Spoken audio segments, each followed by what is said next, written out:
When you're invited on a road trip with friends, you expect some laughs, good times, maybe a few hangovers. But what if the friend of a friend who invited you had rules? Strange rules. Rules that, if broken, could lead to something far worse than just a bad vacation. We didn't think much of it at first. We laughed, shrugged it off. But by the time we realized those rules were deadly serious, it was too late. It was supposed to be a simple road trip, a weekend getaway with my girlfriend Lisa and a couple of her college friends. We'd been dating for a few months, and this trip was supposed to be a chance for me to get to know her friends better, to see if I could fit into her world. The plan was to drive up to a cabin in the mountains, spend a few days hiking, drinking, and just relaxing. Nothing complicated, nothing stressful. I wasn't particularly close to Lisa's friends, but they seemed like good people, easygoing, fun to be around. There was Dave, the life of the party, always ready with a joke and a bottle of whiskey. His girlfriend Sarah was quieter, more reserved, but she had a sharp wit that kept everyone on their toes.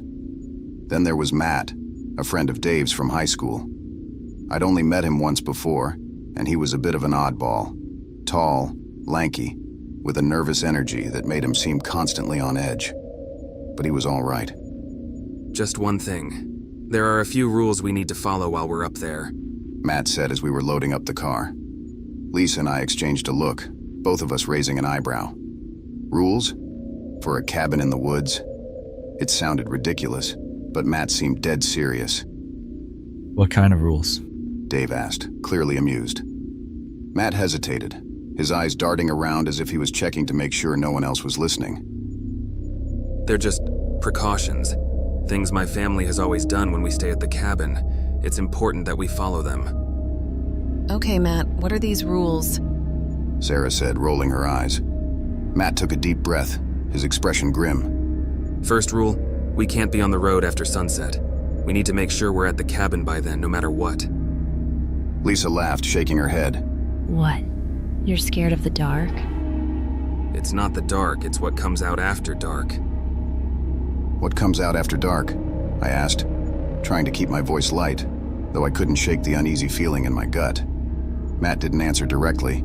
Instead, he moved on to the next rule.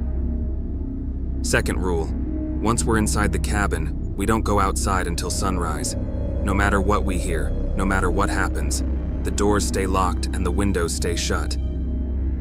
Come on, man. You're freaking everyone out with this horror movie bullshit. Dave said, clearly trying to lighten the mood, but Matt didn't smile. I'm serious, Dave.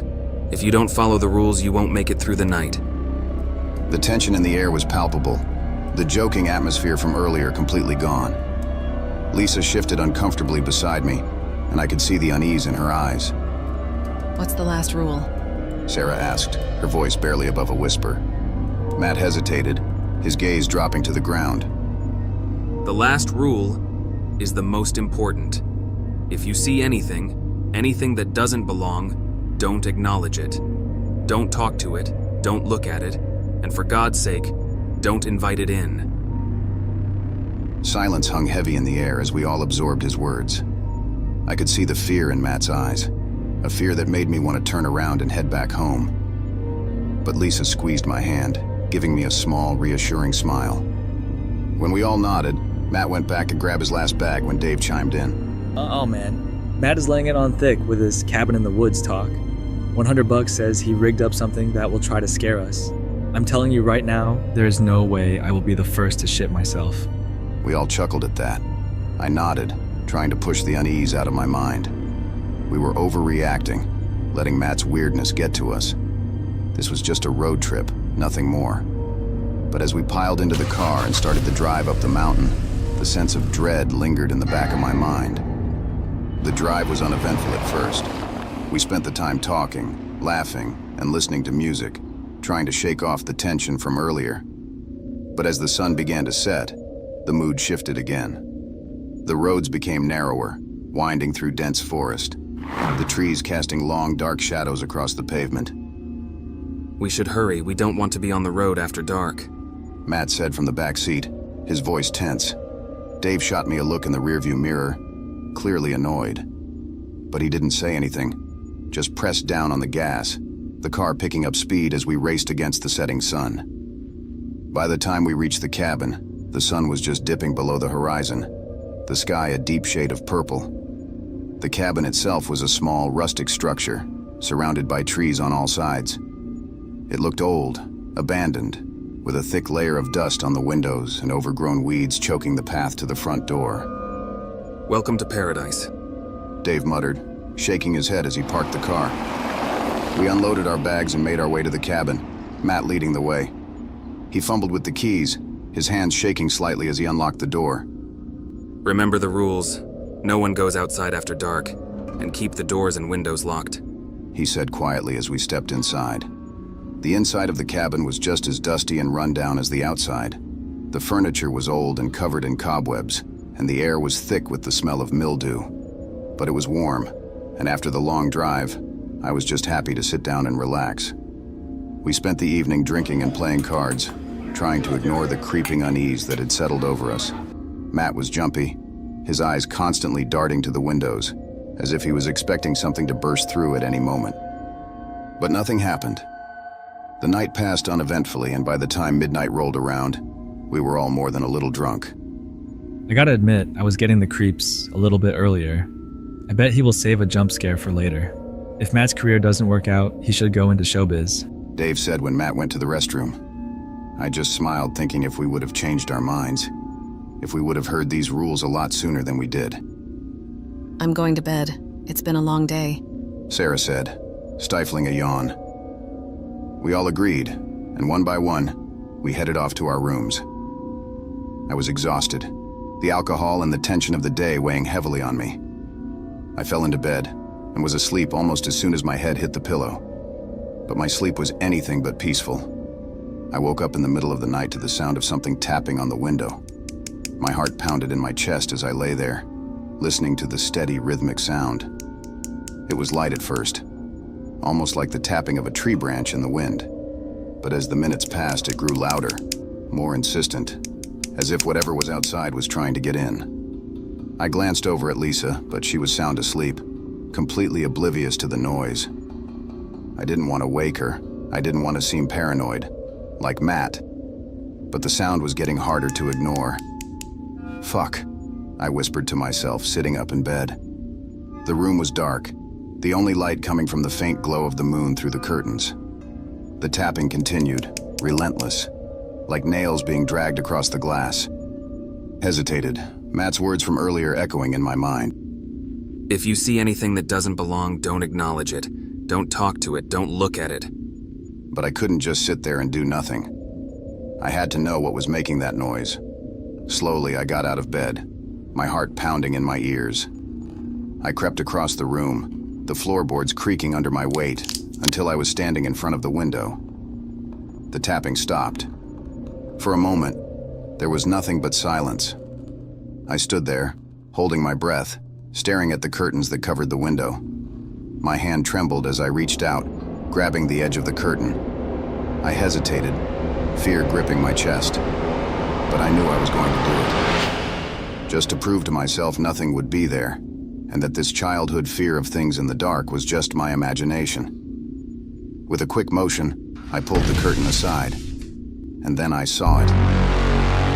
Standing just outside the window, staring directly at me, was a figure. Its face was pale, almost white, with sunken eyes that gleamed in the darkness. Its mouth was stretched into a wide, unnatural grin, showing rows of sharp, jagged teeth. The skin on its face was tight, almost leathery, and it was completely hairless, like something that had been burned. I froze, my blood turning to ice in my veins. The creature didn't move, didn't blink. It just stood there, staring at me through the glass, its grin growing wider and wider. My breath caught in my throat and I stumbled back, nearly tripping over the bed. The creature's eyes followed me, its gaze unblinking, its smile never faltering. And then it spoke. "Let me in, please. Let me in." It whispered, its voice a raspy, unnatural hiss. My heart was pounding so hard I thought it would burst out of my chest. I remembered Matt's warning. Don't acknowledge it. Don't talk to it. Don't look at it.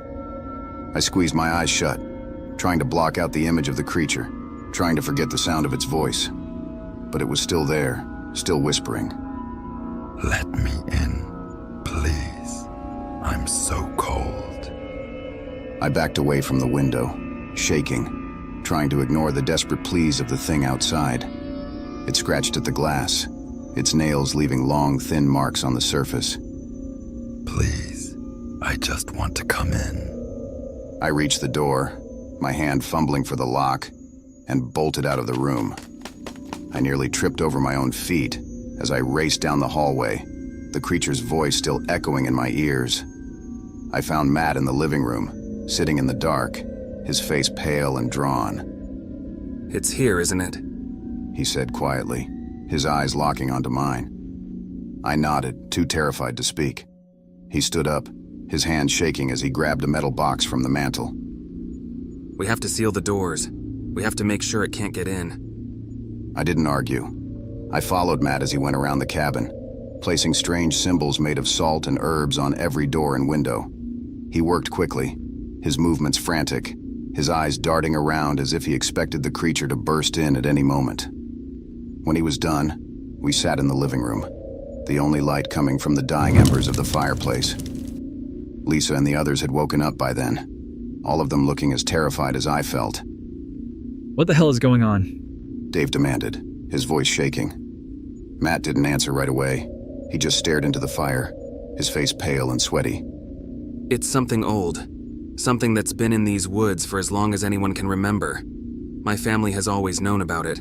That's why we have the rules. But no one's ever seen it this close to the cabin before. The room fell silent as we all absorbed his words. I could feel the tension in the air, the fear hanging over us like a thick, suffocating blanket. What does it want? Sarah asked, coming into the living room. Matt shook his head. I don't know, but whatever it is, we can't let it in. We have to make it through the night. The hours dragged on, the tension in the room growing thicker with every passing minute. We huddled together by the fire, jumping at every creak of the floorboards, every gust of wind that rattled the windows. Outside, the creature continued to scratch at the windows, its voice a constant pleading whisper. Let me in, please. I'm so cold. But we didn't move. We didn't speak. We didn't acknowledge it. I thought about waking Lisa up, but she's such a heavy sleeper and I felt she was safer just sleeping through this, not knowing what we now knew. If we followed the rules, we could leave as soon as the sun came up, but it was getting harder to ignore. The scratching at the windows grew more insistent, more frantic, as if the creature outside was growing desperate. The whispering, once soft and pleading, became a low, menacing hiss. Let me in. Let me in. It was then I heard Lisa scream. I immediately jumped to my feet and ran to the room. There she was, pressing her back up against the headboard, looking toward the window. It was then I remembered I never shut the curtain when I left the room. Looking at the window now, I realized the creature was no longer there.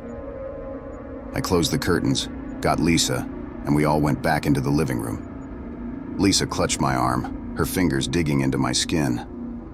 I could feel her trembling beside me, and I knew she was as terrified as I was. Dave and Sarah were huddled together on the couch, their faces pale and drawn. Matt was pacing back and forth, his hands shaking as he muttered under his breath. We just have to make it until dawn, he kept saying, as if repeating the words would make them true. Just a few more hours. But dawn felt like a lifetime away, and the creature outside wasn't giving up. The cabin was filled with the sounds of its relentless scratching, the windows rattling in their frames as if the thing outside was trying to force its way in. The whispers had turned into growls, deep and guttural, filled with anger and malice. Let me in. Let me in. Let me in. Let me in. I tried to keep my eyes on the fire, tried to focus on the warmth and the light, but the fear was overwhelming. My mind was racing, my thoughts spinning out of control. What if it found a way in? What if the symbols Matt had placed weren't enough to keep it out? Let me in. Now. Now. Right now. Let me in. The growl was louder now, coming from the front door. I heard the doorknob rattle, the wood creaking as if something heavy was pressing against it. Matt stopped pacing, his face draining of color. It's at the door. It's trying to get in. Lisa buried her face in my shoulder, her breath coming in short, ragged gasps. I wrapped my arm around her, trying to comfort her, but my own heart was pounding so hard I thought it might burst out of my chest. We can't let it in. Matt said, his voice rising in panic. We can't. The door burst open with a deafening crash, the wood splintering as the door flew across the room. Sarah screamed, a high-pitched, terrified sound that sent chills down my spine. Dave jumped to his feet, grabbing a fireplace poker. The silence that followed was just as deafening. We all stood there for a minute, looking at the gaping black hole. There was nothing there but darkness. We stayed that way, which seemed like forever. Then it stepped out of that inky blackness. The creature was inside. It was even more horrifying up close. The pale, leathery skin, the hollow, sunken eyes, the mouth stretched into that grotesque grin. It was like something out of a nightmare. It moved with unnatural speed, lunging toward us with a snarl, its claws outstretched. Dave swung the poker, but the creature was too fast. It ducked under the swing and slashed at him with its claws, ripping through his shirt and into the flesh beneath. Dave staggered back, blood pouring from the wounds on his chest. Dave! Sarah screamed, rushing to his side, but the creature was on her before she could reach him. It grabbed her by the throat, lifting her off the ground with a strength that seemed impossible for its thin, emaciated frame. Sarah's eyes widened in shock and terror as the creature tightened its grip, its claws digging into her flesh. She tried to scream, but all that came out was a strangled gurgle. Sarah, no! Dave shouted, struggling to his feet, but he was too weak, too injured to do anything. I grabbed Lisa's hand, pulling her back toward the kitchen. "We have to get out of here," I yelled, my voice barely audible over the sounds of the struggle. Matt was already moving, his eyes wild with fear. This way! We can make a run for it! He shouted, pointing toward the back door. But as we turned to flee, the creature let out a blood-curdling scream, a sound that was both a roar of triumph and a cry of fury. It tossed Sarah's lifeless body aside like a rag doll and charged at us, its eyes fixed on Matt. Go! I'll hold it off! No! Lisa screamed, but there was no time to argue. The creature slammed into Matt, knocking him to the ground. He tried to fight it off, but it was too strong, its claws tearing into his flesh, its teeth sinking into his neck. Blood sprayed across the floor as Matt screamed in agony. "Matt!" I yelled, grabbing Lisa and pulling her toward the door. "We have to go! Now!" We burst through the back door and into the night, the cold air hitting us like a slap in the face. The forest was pitch black, the trees towering above us like walls blocking out the moonlight, but we couldn't stop. We couldn't look back. We ran, our feet pounding against the dirt path, our breath coming in ragged gasps. The sounds of Matt's screams echoed in the distance, but I forced myself to keep going, to focus on getting as far away from the cabin as possible.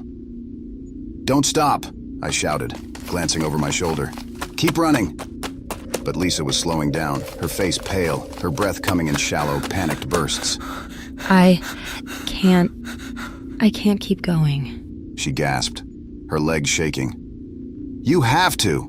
I urged her, grabbing her hand and pulling her forward. "We're almost there." But as I said the words, I realized I had no idea where there was. We were lost in the woods, with no light, no direction, and no idea if we were even running the right way. And then, I heard it, the creature's growl, low and menacing, coming from the darkness behind us. "It's coming!" I shouted, panic rising in my chest. "We have to keep moving." But Lisa was too exhausted. She stumbled, her legs giving out, and collapsed to the ground. I can't. She whispered, tears streaming down her face. I dropped to my knees beside her, my heart breaking. "Lisa, please, you have to get up." But before I could do anything, the creature burst out of the darkness, its eyes glowing with a malevolent light. I tried to shield Lisa with my body, but the creature was too fast. It slammed into me, knocking me to the ground. I hit the dirt hard, the impact knocking the wind out of me. I looked up, dazed, just in time to see the creature looming over Lisa, its claws poised to strike. No! I screamed, forcing myself to my feet. But it was too late. The creature slashed at Lisa, its claws slicing through her chest. Her scream was cut short as the blood poured from the wounds, staining the ground beneath her. The creature grinned, its eyes gleaming with twisted pleasure as it watched the life drain from her body. I snapped. I don't know where the strength came from. Maybe it was adrenaline, maybe it was pure rage. But I charged at the creature, grabbing a fallen branch and swinging it with all my might. The branch connected with the creature's head, and it let out a howl of pain, stumbling back. "Get away from her!" I screamed, swinging the branch again and again, each blow fueled by a desperate fury. The creature snarled, its eyes narrowing in anger, but it didn't retreat. It lunged at me, its claws slashing through the air. I barely dodged the attack, the branch slipping from my hands as I stumbled back. I was unarmed, exhausted, and terrified. But I couldn't give up. I couldn't let this thing win. I grabbed a rock from the ground and hurled it at the creature's head. It connected with a sickening crack, and the creature let out another scream, its claws clutching its head. This was my chance. I grabbed Lisa's limp body and hoisted her onto my shoulders, the weight almost too much to bear. But I couldn't leave her. I wouldn't leave her. I turned and ran, the creature's growls echoing behind me. My legs burned, my lungs screamed for air, but I pushed on, stumbling through the darkness, my only thought to get away, to survive.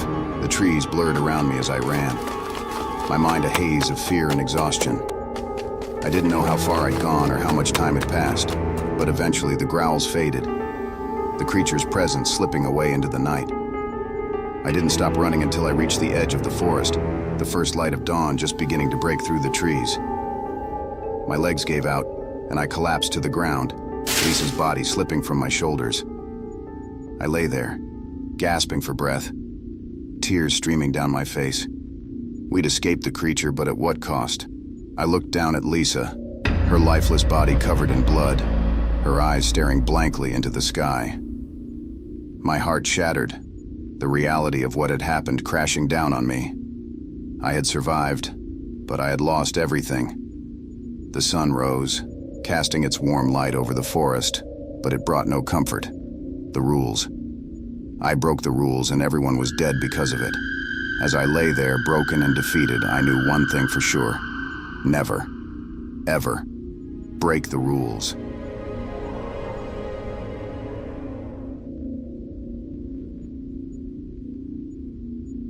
We stopped at a rest stop to stretch our legs, but we weren't alone, and what we found inside will haunt us forever. The highway was long and empty. We had been driving for hours, and when we saw the sign for a rest stop, we decided to pull over and take a break. The place looked deserted, just a single building with a few picnic tables. The rest stop was eerily quiet. The only sound, the hum of the flickering lights. The building was old and run down, the windows dirty, the door hanging slightly ajar. We hesitated, but after drinking coffee and driving for hours, we needed some relief. We looked around to make sure we were alone and headed inside. The interior was worse than the outside. The air was thick with the smell of mold and decay. The walls covered in stains, the floor sticky with something we didn't want to identify. The lights flickered, casting eerie shadows on the walls, and the silence was oppressive, almost suffocating. We were about to leave when we heard it, a soft, muffled sound coming from one of the stalls in the bathroom. It sounded like someone crying, but the sound was distorted, as if coming from far away. We exchanged uneasy glances, but decided to check it out, thinking someone might need help. The bathroom was small and dirty, the mirrors cracked, the sinks covered in grime. The sound grew louder as we approached the stall, a pitiful wet sobbing that sent chills down our spines. We knocked on the door, asking if everything was okay, but there was no response, just the continued sobbing. We pushed the door open and what we saw inside will haunt us forever. The stall was empty, but the walls were covered in scratches, deep gouges as if someone had clawed at them in desperation. The sobbing grew louder, more frantic, but there was no one there. The sound seemed to be coming from the walls themselves, the very air around us filled with the echoes of pain and terror. We tried to leave, but the door slammed shut behind us, the lights flickering violently. The sobbing turned into screams, desperate, agonized screams that filled the entire building. We could see shadows moving in the corners of the room, figures that weren't human, their forms twisted and distorted. The walls began to close in around us, the air growing colder, the screams louder. We tried to escape, but the door wouldn't budge, as if it had been locked from the outside. The figures grew closer, their eyes glowing in the darkness, their whispers filling our minds with terror. We managed to break the door down and ran to the car, not looking back, the screams still echoing in our ears. We sped away, but the rest stop still haunts us. The building is still there, a forgotten relic on the side of the highway, waiting for its next visitors. And the screams, they're still there too, trapped inside the walls, waiting for someone to hear them. What if I told you there's a road that passes through hell itself, and once you're on it, there's only one rule: don't pull over, no matter what you see. I wish someone had told me that before I took the wrong turn. It was supposed to be a simple road trip. A straight shot down the interstate to visit an old friend I hadn't seen in years. I had the route memorized, the car packed, and a playlist loaded up for the drive. It was late, the sky a deep, inky black with no moon in sight, and the road ahead stretched out like a ribbon of asphalt disappearing into the darkness. I was making good time, cruising along at a steady pace, when my GPS pinged, telling me to take the next exit. I glanced at the screen, frowning. I didn't remember there being an exit here, and the road didn't look familiar, but I figured it was just a detour, construction maybe, or an accident blocking the main route. I trusted the GPS, so I took the turn, the tires humming as they hit the rougher pavement of the off-ramp. The road was narrow, barely wide enough for two cars, and it wound through a thick forest that loomed on either side, the trees pressing in like dark sentinels. The headlights barely cut through the fog that seemed to materialize out of nowhere, and the further I drove, the more the unease settled in my gut. Fucking GPS, I muttered, glancing at the screen again. But the map was blank, the little blue dot showing me in the middle of nowhere, with no roads or landmarks in sight.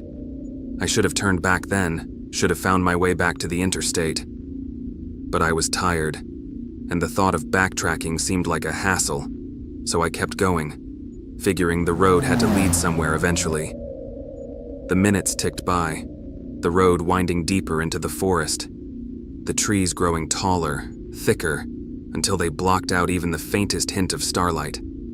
The fog was so dense now that I could barely see a few feet ahead, the headlights casting eerie shadows that twisted and danced on the pavement.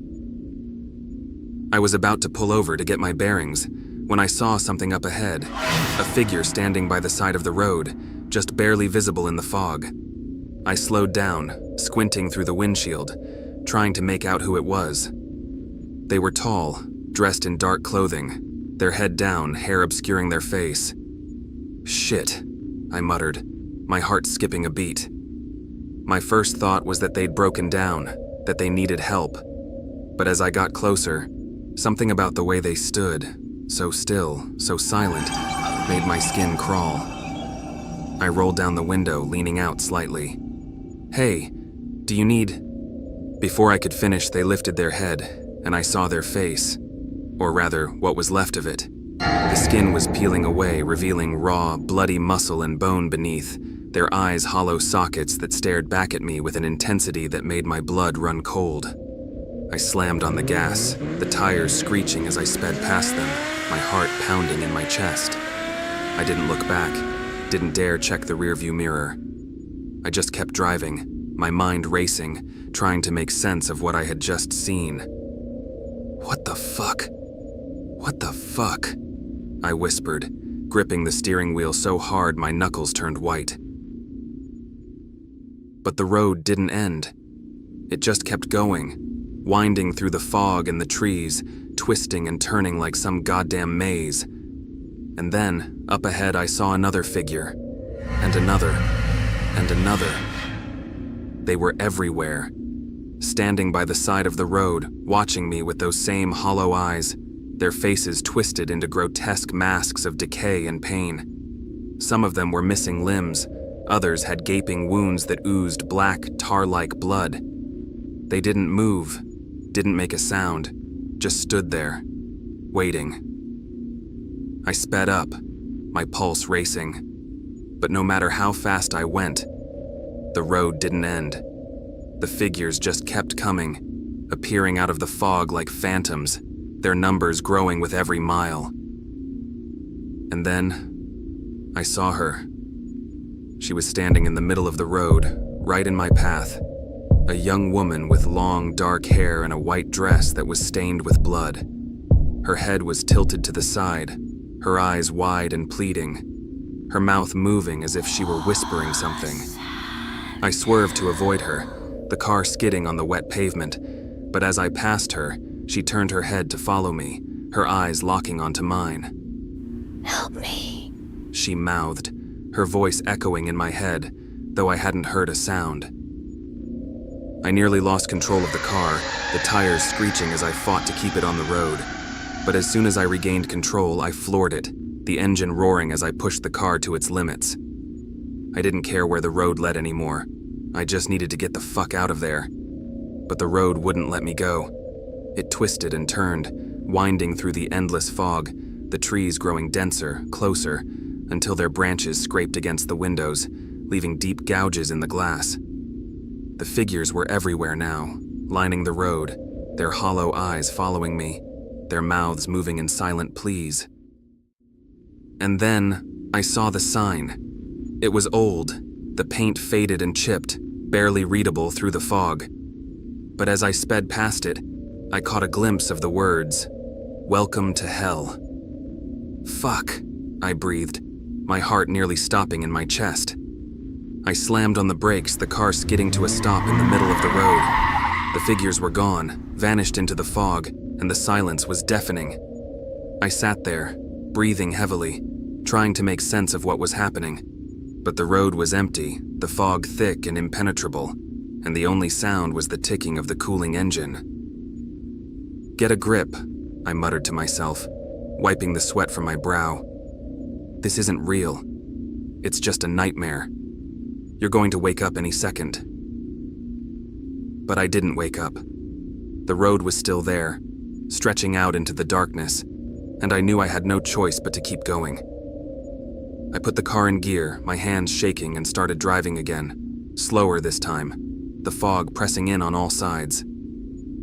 The road seemed endless, winding through the dark, empty landscape, the silence oppressive. And then I saw it, the figure in the road. It was her again, the woman in the white dress, her hair hanging in dark, matted strands over her face. She was standing in the middle of the road, her arms outstretched, as if she were trying to stop me.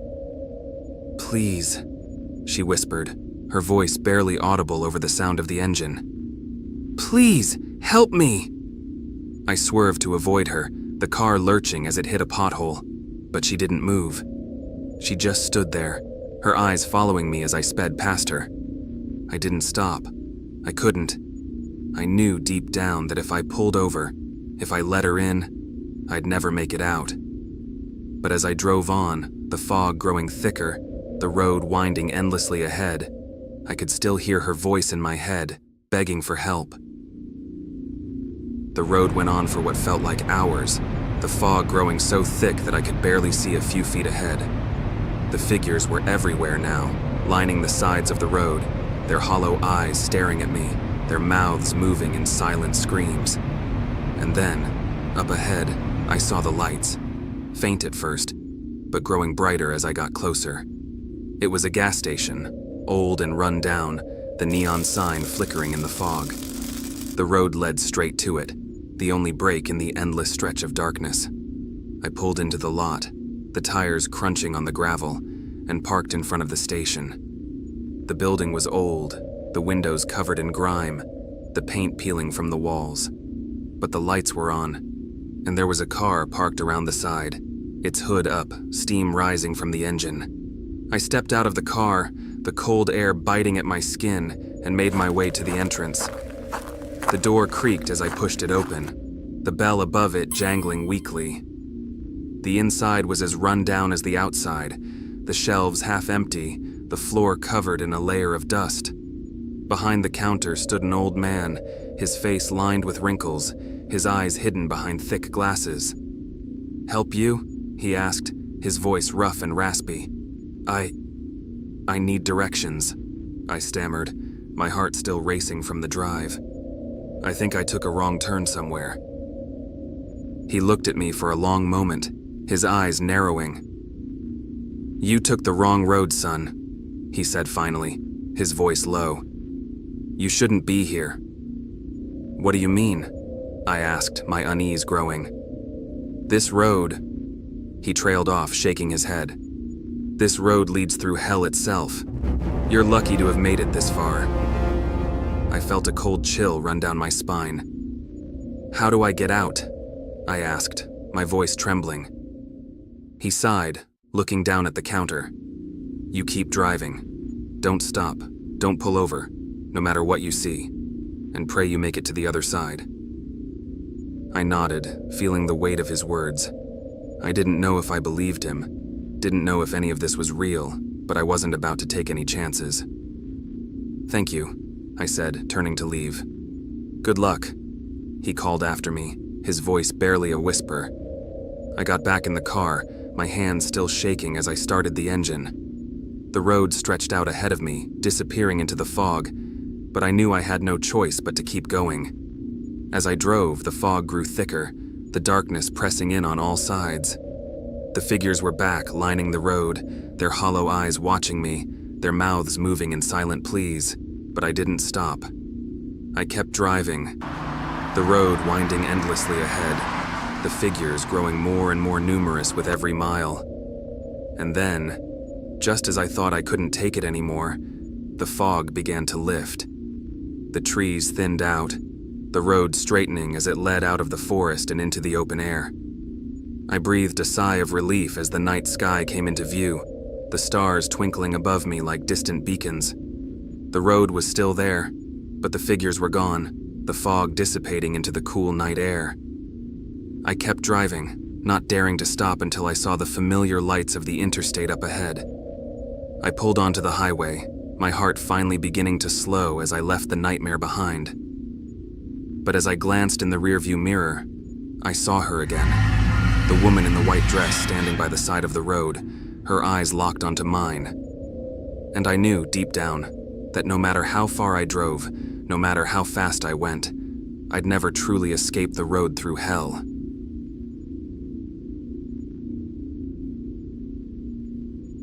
The gas station was supposed to be closed, lights off, doors locked. But there he was, standing at the counter, grinning at me like he knew something I didn't. And that's when I realized I wasn't alone out here, the middle of nowhere. That's where I ended up after my car broke down in the dead of night on some forgotten highway, hundreds of miles away from anything resembling civilization. Just a long stretch of road, no cell service, and nothing but miles of asphalt every direction. "Fucking fantastic," I muttered, slamming the hood shut after a pointless inspection. My mechanical knowledge was about as useful as a screen door on a submarine, but I had hoped for a miracle. No such luck. I was out here alone, and I'd heard all the stories. Bad shit happens on roads like these. Serial killers, hitchhikers with knives, freak accidents, take your pick. But what the hell was I supposed to do? I had no signal, no clue where I was, and the nearest town was probably an hour away, if I could even find it.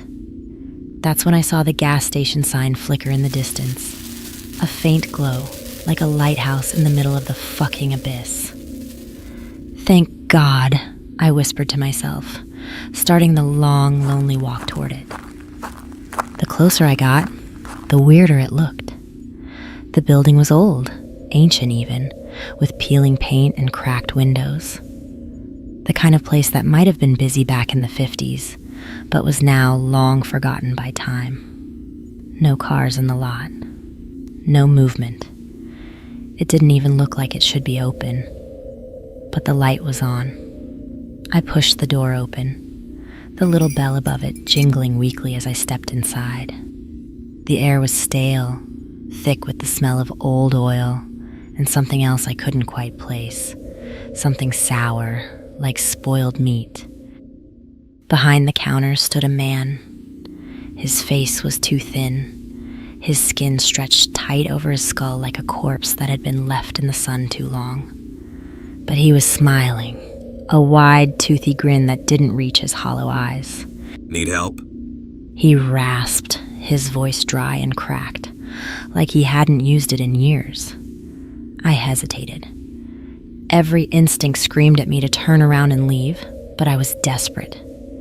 My car was dead. I was miles from anywhere, and I had no options. Yeah, I said, trying to keep my voice steady. My car broke down a ways back. I need a tow or something. The man's grin widened, and he leaned forward on the counter, his long, bony fingers tapping on the worn wood. No tow trucks out here, friend, but I can give you a ride. Or you can stay here for the night, safer that way. What? I asked, narrowing my eyes. What do you mean, safer? He didn't answer, just kept smiling, his eyes fixed on me, unblinking. I took a step back, my skin crawling with the sudden urge to get the hell out of there. But when I turned toward the door, I saw something that froze me in place. There was someone, or something, standing just outside the window. It was hard to make out in the dark, but it was tall. Too tall. Its body was gaunt, almost skeletal, but it wasn't human. Its limbs were too long, its fingers too sharp, and its eyes, they glowed, bright and hungry, like two burning embers in the pitch black. What the fuck? I muttered, my heart hammering in my chest. I wasn't alone out here. I wasn't fucking alone. I stumbled back into the store, slamming the door shut and locking it behind me. The man behind the counter chuckled, a low, guttural sound that made my skin crawl. Told you, it's safer in here. What the fuck is that thing? I snapped, my hands shaking as I backed away from the door. The man shrugged, still grinning. It comes when the lights go out, always has. Only way to stay safe is to stay inside. I looked around, my mind racing. There was no way I was spending the night here with this psycho, but going back outside wasn't an option either. That thing, whatever it was out there, waiting. The man's grin faded as he leaned closer, his eyes narrowing. But you're not safe, are you? Not really.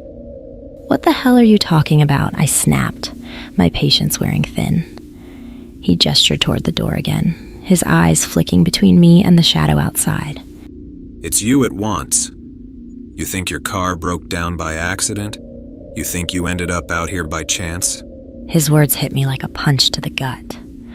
I didn't believe him. I didn't want to believe him. But something in the way he said it, the way his grin twisted into something darker, more sinister, it made my blood run cold.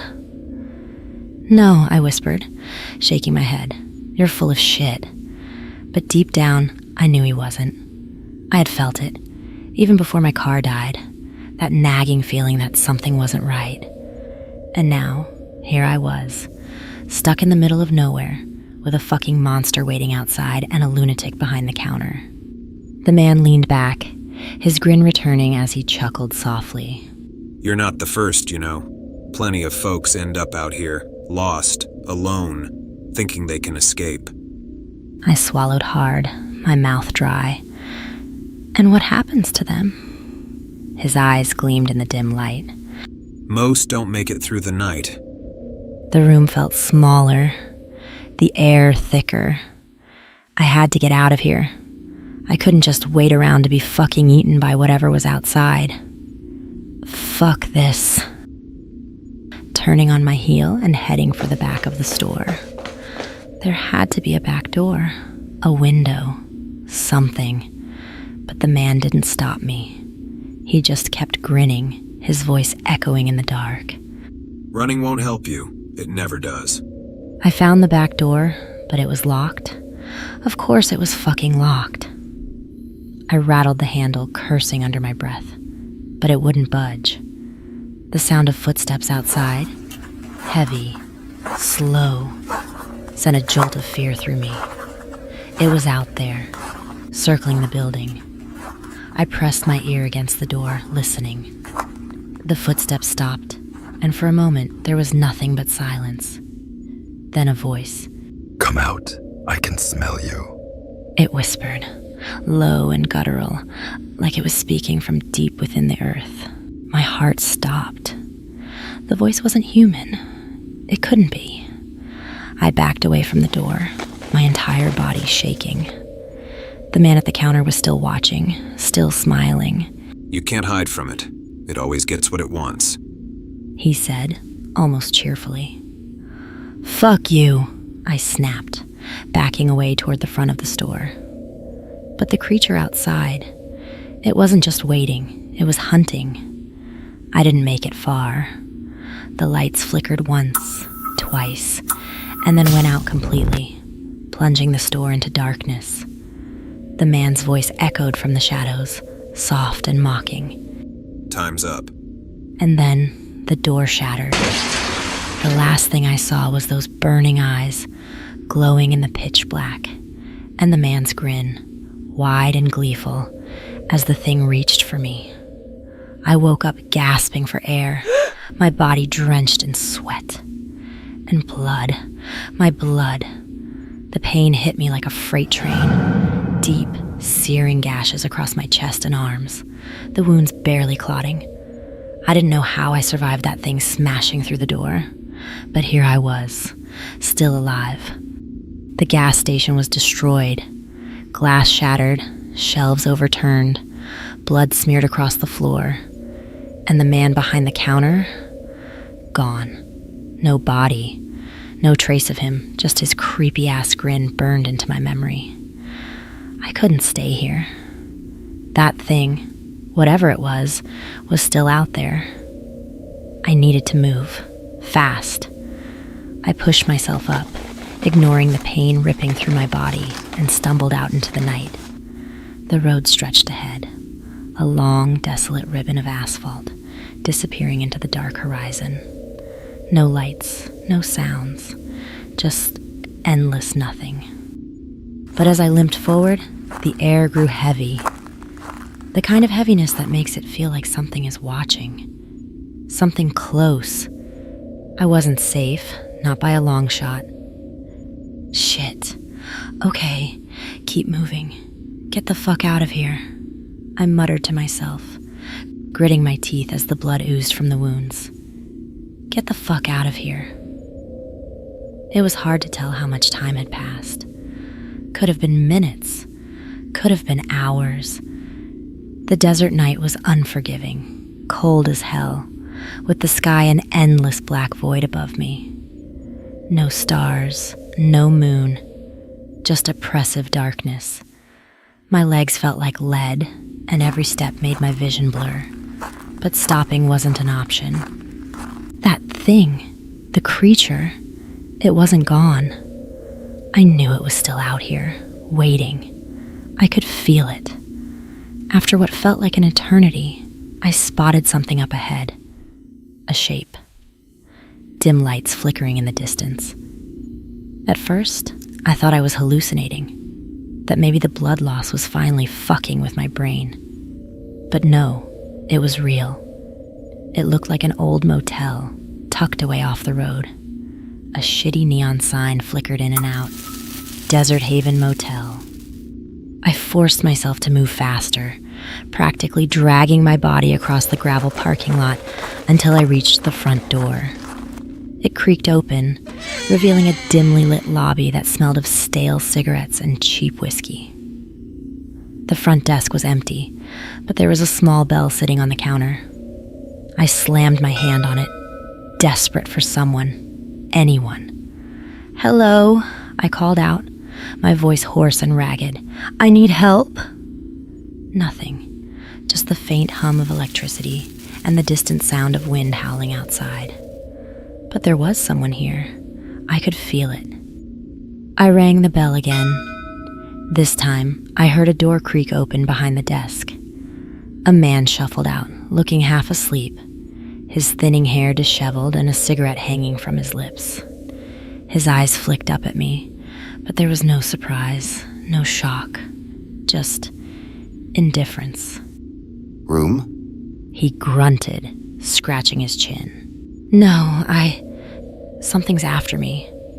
I need to get inside," I stammered, my eyes darting around the lobby, searching for any sign of that thing outside. He didn't move, didn't blink, just stared at me like I was asking for a fucking coffee. We got rooms. $40 a night, pay up front.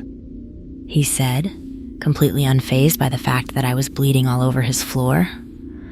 "You don't understand," I hissed, gripping the counter. "There's something out there. It's hunting me." Finally, he raised an eyebrow, his eyes narrowing slightly as he took a long drag on his cigarette. Yeah, I know, happens all the time. He said calmly, blowing out a cloud of smoke. The words hit me like a slap to the face. "What?" I breathed, my heart pounding in my chest. "What the fuck do you mean happens all the time?" The man shrugged, leaning back against the wall, his cigarette hanging loosely from his fingers. Out here, in the middle of nowhere, things don't work like they do in the city. The road's got a way of attracting things, and once they find you, they don't let go. He muttered, his voice dripping with nonchalance. I stared at him, my mouth dry, my mind reeling. He knew. He fucking knew about that thing out there. "So what the hell am I supposed to do?" I asked, my voice shaking. The man took another drag from his cigarette, blowing the smoke out in a lazy spiral. You can run. You can hide. Doesn't matter, it'll catch you eventually. I stumbled back, my heart racing, the panic setting in. He wasn't lying. There was no way out, no way to survive. Suddenly, the neon sign outside flickered again, casting long, distorted shadows across the parking lot. The wind picked up, howling louder, carrying with it the faintest sound of scratching. "It's here," I whispered, my body going cold. "It's fucking here." The man didn't seem to care. He flicked the cigarette to the floor, grinding it under his boot. Good luck, friend. Room's down the hall if you want it. He said with a grim smile. I didn't even wait. I turned and ran, bolting down the narrow hallway, my footsteps echoing against the cracked linoleum floor. Every instinct screamed at me to keep moving, keep running. But the further I went, the more I realized something was wrong. The hallway, it didn't end. I kept running, but no matter how far I went, the doors stretched on, endless. The lights above flickered, casting eerie shadows along the walls. And behind me, I could hear it. The thing. Its footsteps, slow and deliberate, coming closer. No, no, no, I muttered, my voice shaking as I pushed myself faster. But it was no use. The hallway wasn't real. The motel wasn't real. None of this was real. I was trapped. I skidded to a stop, my breath ragged, my body aching. The footsteps behind me grew louder, closer. I turned, my heart pounding in my chest, expecting to see that thing standing there, ready to tear me apart. But it wasn't there. The hallway was empty. I stood frozen, my body trembling, waiting for the inevitable. But nothing happened. The scratching stopped. The footsteps vanished. Then the lights went out. The darkness was complete. Thick. Suffocating. I couldn't see a thing. Couldn't move. Could barely breathe. Then I heard it. The voice. Come out. You can't hide from me. It whispered, so close it felt like it was inside my head. I screamed, collapsing to the floor, my hands clawing at the ground as the darkness closed in around me. This was it. The end. But just before the world went black, I heard something else. A faint, distant sound. A bell. The motel's front desk bell. And the man's voice, calm and indifferent, echoing in the back of my mind. Happens all the time. The darkness swallowed me whole, thick and suffocating, like a cold, wet blanket pressed against my skin. I couldn't see. I couldn't breathe. I couldn't think. But then, slowly, the black started to peel away. Faint light crept back into my vision, dim and sickly, like the glow of a dying streetlight. My head pounded, my body felt heavier than ever, and my arms ached as I pushed myself off the floor. I was still in the motel. The hallway stretched out in front of me, endless and silent, but the air felt different, heavier. I wasn't alone. I could feel eyes on me, something lurking in the corners. This can't be real, I whispered, my voice barely audible in the stillness. But it was real. As real as the blood still seeping from the gashes on my chest. The pain reminding me that I was still alive. At least for now. The thing, whatever it was, hadn't killed me. It was playing with me. I stumbled forward, my legs shaking, barely able to hold my own weight. Every step felt like a death sentence, but staying still wasn't an option. I had to get out of this nightmare, out of this endless hallway that seemed to go on forever.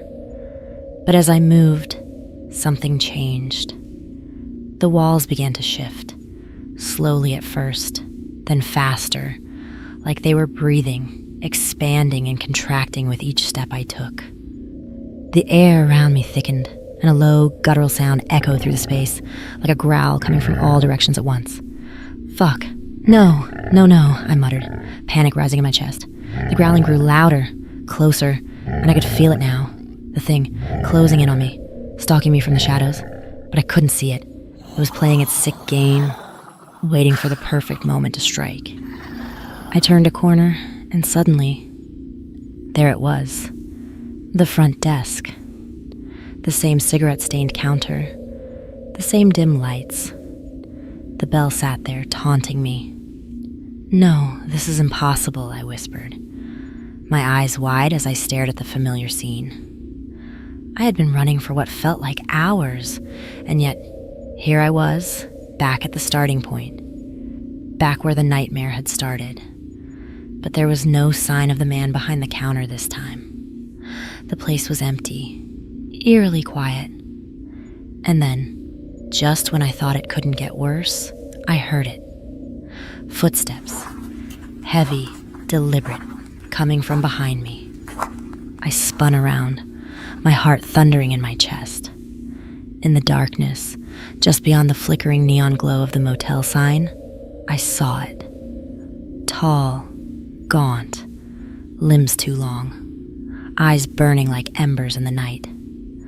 No, I whispered, stumbling backward.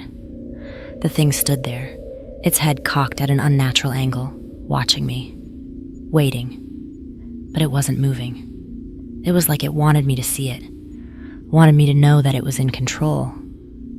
I backed up until I hit the front desk, my hands fumbling for anything that might protect me. But what the hell was I going to do? I was stuck in the middle of nowhere with a fucking monster and no way out. That's when the bell on the counter rang. I jumped, nearly falling to the floor as the sharp jingle echoed through the empty lobby. My eyes shot to the bell, but no one was there. No one had touched it. "What the fuck?" I whispered, my voice shaking. The footsteps behind me grew louder, and I could feel the air around me thickening, growing colder. I turned back toward the creature, but it was gone. Vanished, like it had never been there at all. But the feeling of being watched never left.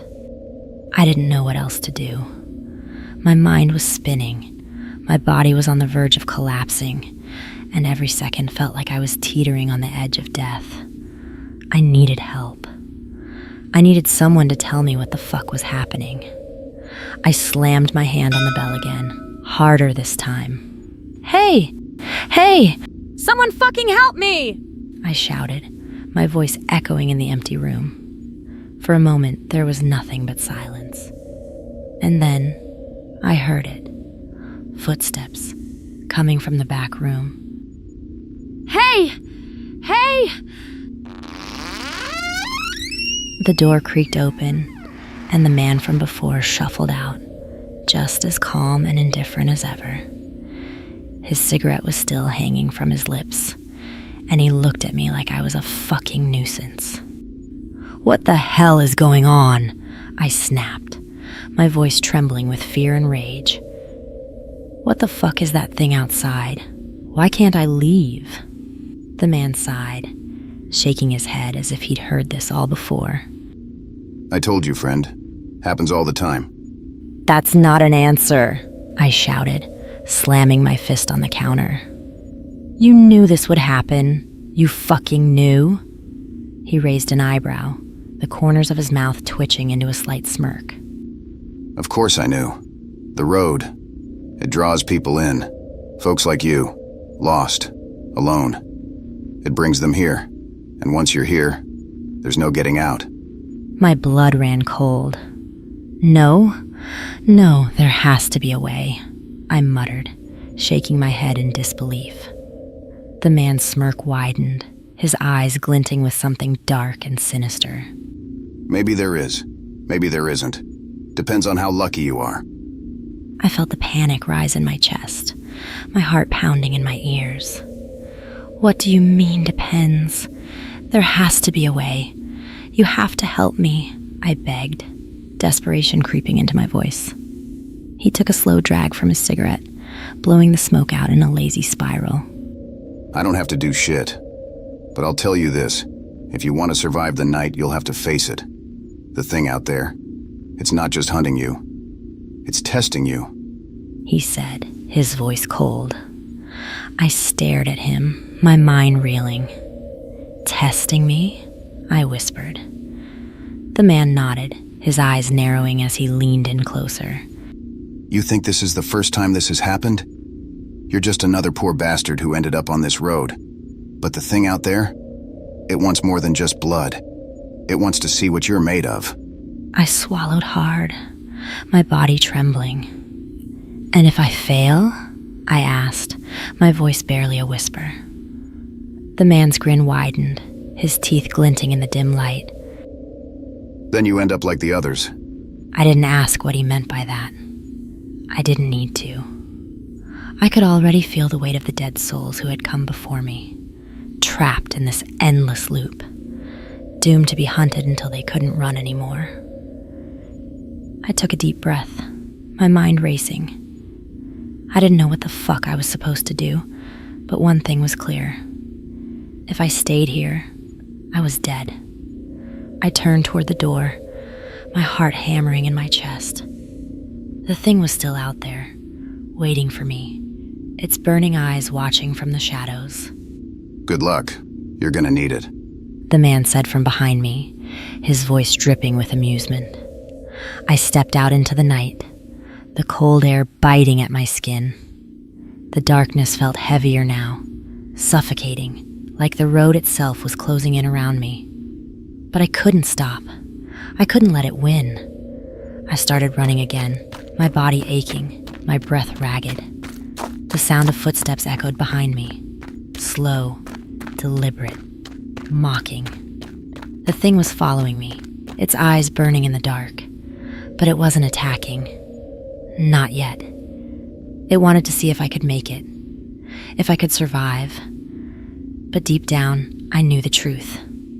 No one ever makes it out of the middle of nowhere.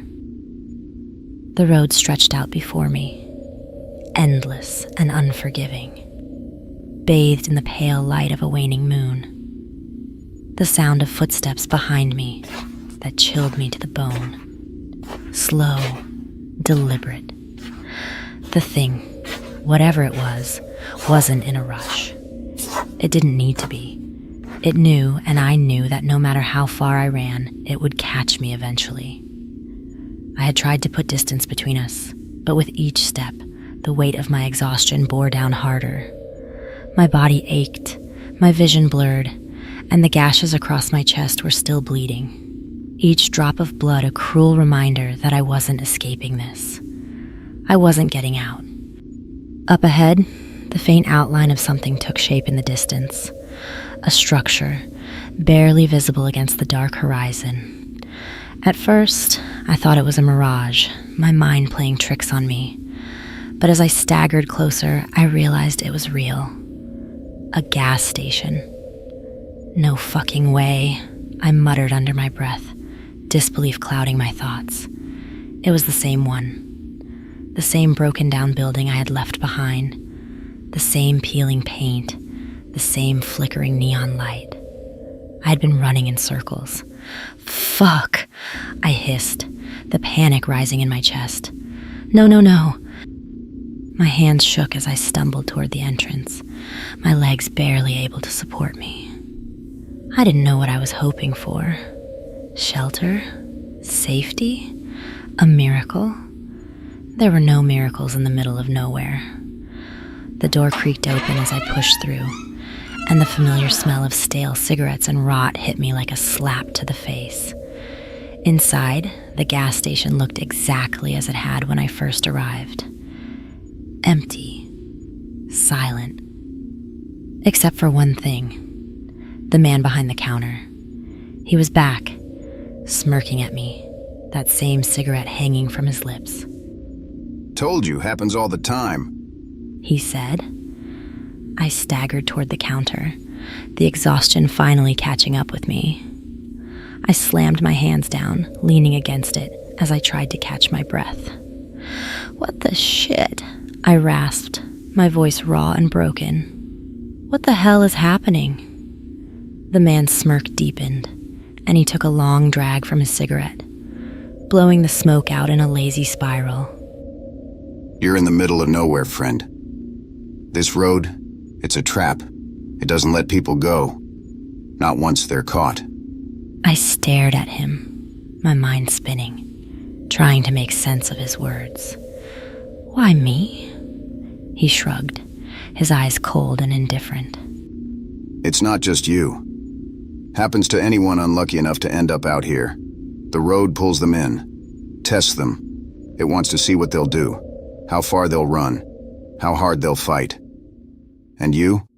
You've been running for hours, haven't you? I blinked, my heart pounding in my chest.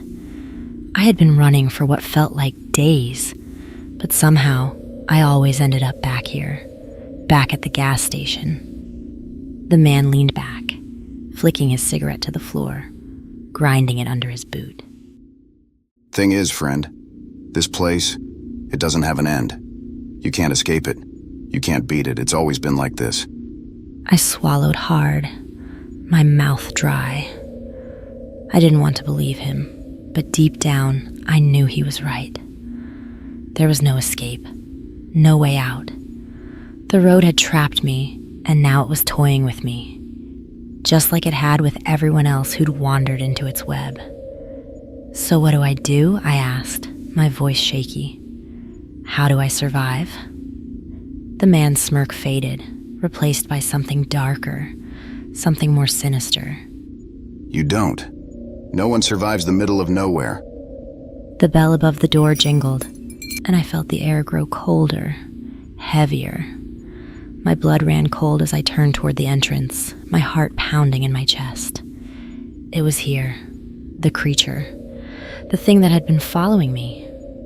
It stepped into the gas station, its eyes burning bright in the dim light, its long, gaunt body casting a shadow across the room. I backed away, my body trembling. I was out of options, out of time. There was no running now, no more tricks. I can't fight it, I muttered, my voice shaking with fear. The man behind the counter chuckled, the sound low and mocking. I told you from the start there's no fighting this. The road chooses. It always chooses. The creature stepped closer, its limbs moving in unnatural, jerky motions. I could feel its eyes on me, watching me, studying me, waiting. And then it stopped, just inches away. It didn't attack. It didn't tear me apart like I had expected. Instead, it leaned down, its face mere inches from mine, and whispered in a voice that chilled me to my core. Welcome. The words hung in the air, thick and suffocating, as the creature stepped back. It wasn't here to kill me. I turned back toward the man behind the counter, my heart sinking as realization washed over me. "You're one of them," I whispered, my voice trembling. "You've been one of them all along." He grinned, his eyes cold and unfeeling. I was once like you, trapped, running, desperate to escape. But I learned the truth. There's no escape, friend. There never was. The creature stepped closer again, its hand reaching out, long fingers brushing against my skin. A wave of cold washed over me, and I felt it then, as if ice was crawling through my veins. Something inside me shifted, twisted, as if the road itself was wrapping around my soul. The man's voice echoed in the back of my mind. You're one of us now. I fell to my knees, the pain ripping through me as the transformation began. My skin stretched, my bones cracking and shifting. My eyes, I could feel them changing. And a hunger that was growing. The road had claimed me, just like it had claimed the others. I don't know how long the transformation took. It felt like hours, but it could have been minutes. When it was over, I stood, my body no longer my own. I was taller, my limbs elongated, my fingers sharp and claw-like. And my eyes, they burned, just like the creature's had. I turned toward the man, the creature, behind the counter, but he was gone. Just then, a man came through the door, trapped in the endless loop of the middle of nowhere, his body trembling as he looked at me with fear and confusion. I stepped forward, my new form towering over him. The hunger inside me growled, demanding to be fed. I grinned, my sharp teeth glinting in the dim light. "Welcome."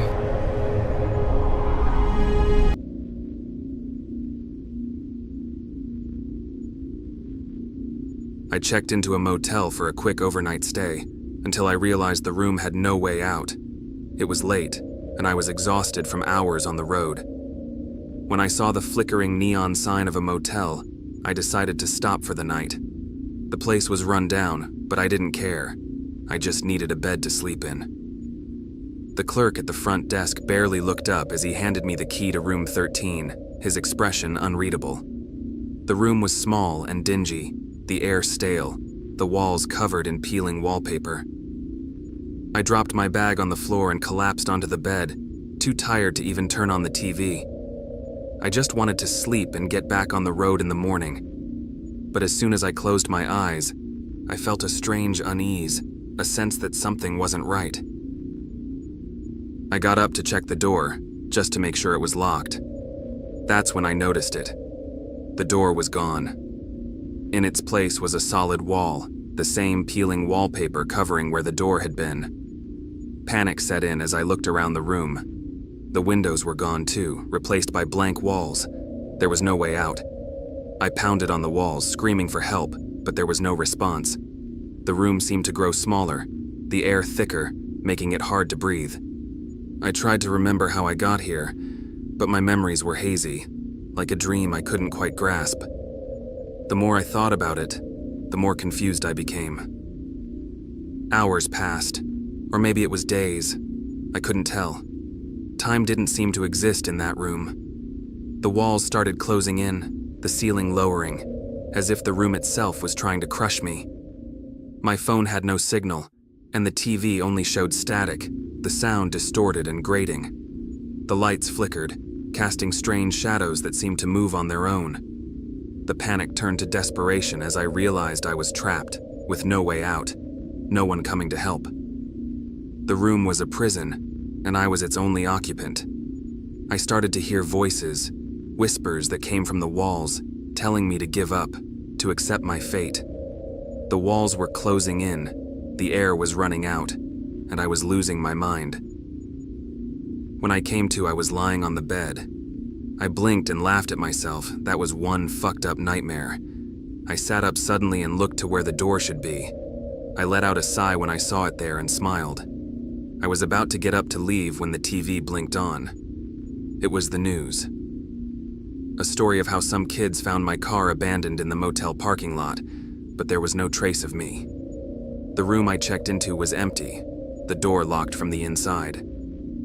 The motel clerk on the screen doesn't remember checking me in. I ran to the door, opened it, and ran outside. But I wasn't outside.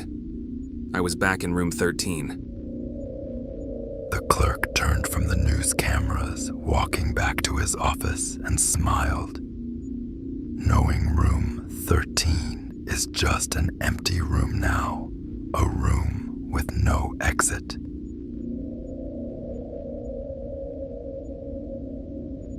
I was just looking for a place to rest for the night, but what I found in that motel was far from restful.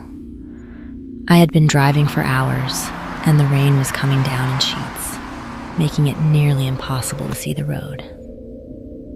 When I saw the flickering neon sign for a motel up ahead, I decided to pull over and get some rest. The place looked run down, but I was too tired to care. The lobby was empty, the air stale with the smell of mildew. A bell on the counter was the only way to get the attention of the clerk, who finally emerged from a back room with a gruff expression. Transaction done, he handed me a key without saying a word, his eyes never leaving mine. As a woman, creepy shit with men isn't new, so I clocked it, but shook it off. I found my room at the end of a long, dimly lit hallway. The carpet was threadbare, the walls dingy, and the door creaked loudly as I pushed it open. The room was small, with a single bed and a dresser with a cracked mirror. I was too exhausted to care, so I locked the door behind me, tossed my bag on the bed, and lay down. But sleep wouldn't come. There was a strange noise coming from the room next door, a low, rhythmic thumping. I tried to ignore it, but the sound grew louder, more insistent. It was almost as if someone was pounding on the wall with their fists. I sat up, my heart pounding, and strained to listen. The thumping was now accompanied by a soft, muffled cry, like someone was trying to scream but couldn't. I got out of bed, curiosity mixed with dread, and pressed my ear against the wall. The sound stopped. I stood there for a moment, holding my breath, but the silence was deafening. I was about to go back to bed when I heard it again, a faint whisper, so close it could have been in the room with me. Hands. Help me. I froze, my blood running cold. The whisper was coming from the other side of the wall. Panic set in as I realized that the noise hadn't come from the next room. It had come from inside the wall itself. Two things happened at once. I heard shuffling noises under the bed, and the already cracked mirror shattered. I snatched my bag and fled the room, not bothering to check out or look back as I ran out into the rain. The last thing I saw as I sped away was the flickering neon sign of the motel, and I vowed never to return.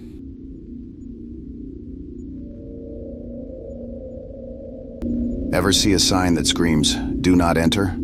Yeah, Me neither. Not until the sign started screaming back. We were 3 hours off track, maybe 4. The GPS had given up somewhere around Nowhereville, and the forest road we took seemed to be swallowing our last shreds of sanity. Every so often, the headlights caught glimpses of ancient trees that looked like twisted corpses. Then, just when I thought we'd be lost forever, we saw it. A gas station that looked like it was held together with duct tape and spite. Think they take card? Alex quipped. I laughed, but it came out shaky. We pulled up, and an old man limped out, wiping his hands on a rag that might have been white 50 years ago. Y'all lost. His voice sounded like gravel gargling whiskey. Before I could answer, he leaned in closer, sniffing the air like a goddamn bloodhound. His dull eyes locked on mine. Ain't no way back if you take that road ahead, so you might want to turn around. Just a warning. Alex, the eternal smartass, laughed. Cool story, Gramps. Fill her up, will you? I should have listened. Hell, I should have turned the car around, but I didn't. We drove on, and the forest seemed to close in tighter, like it was trying to swallow us whole. Then we saw the figure. A woman standing in the middle of the road, her back to us, long hair covering her face. Jesus Christ, is she asking to die? I slammed on the brakes.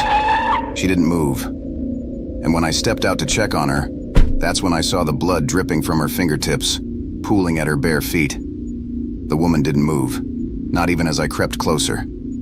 I called out, "Ma'am, are you hurt?" No response, just the sound of blood dripping onto the cracked asphalt. Alex honked the horn and yelled something, but my attention was on her. Her head snapped toward me so fast I nearly pissed myself.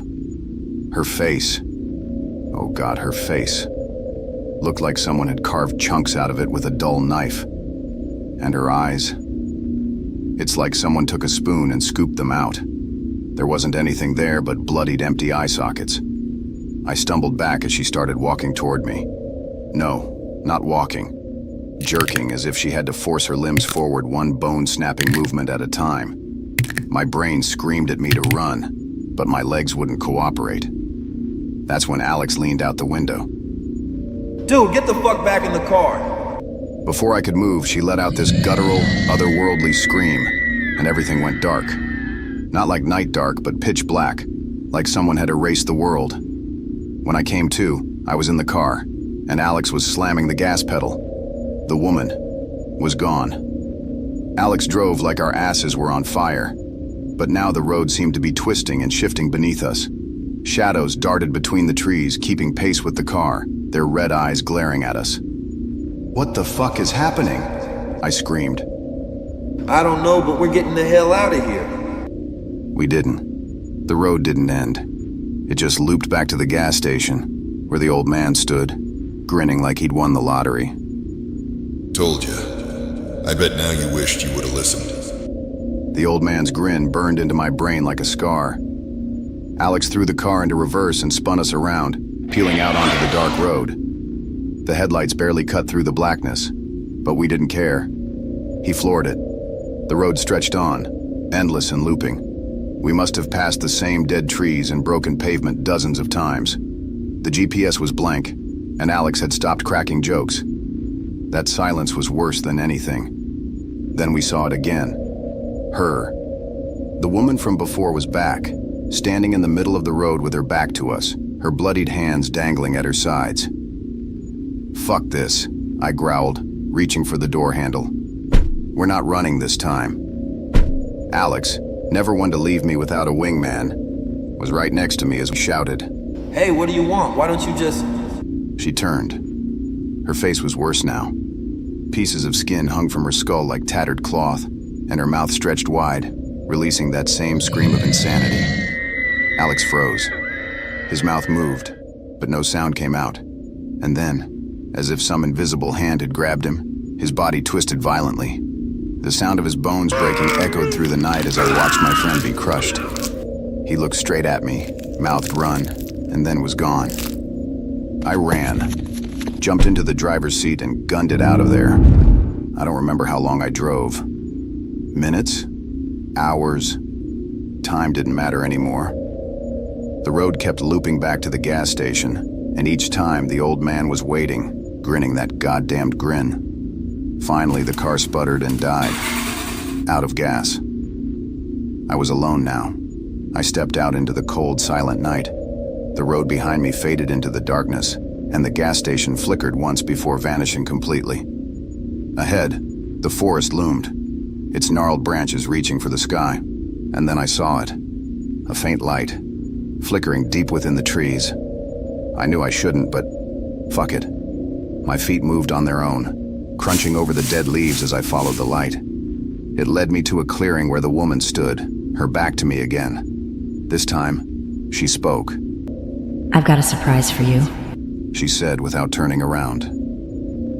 Behind me, I heard the rumble of an engine. When I turned, my car was back, parked at the edge of the clearing, headlights on. Only it wasn't my car anymore.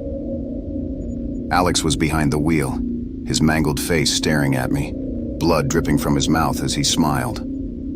I screamed, but the sound was swallowed by the night.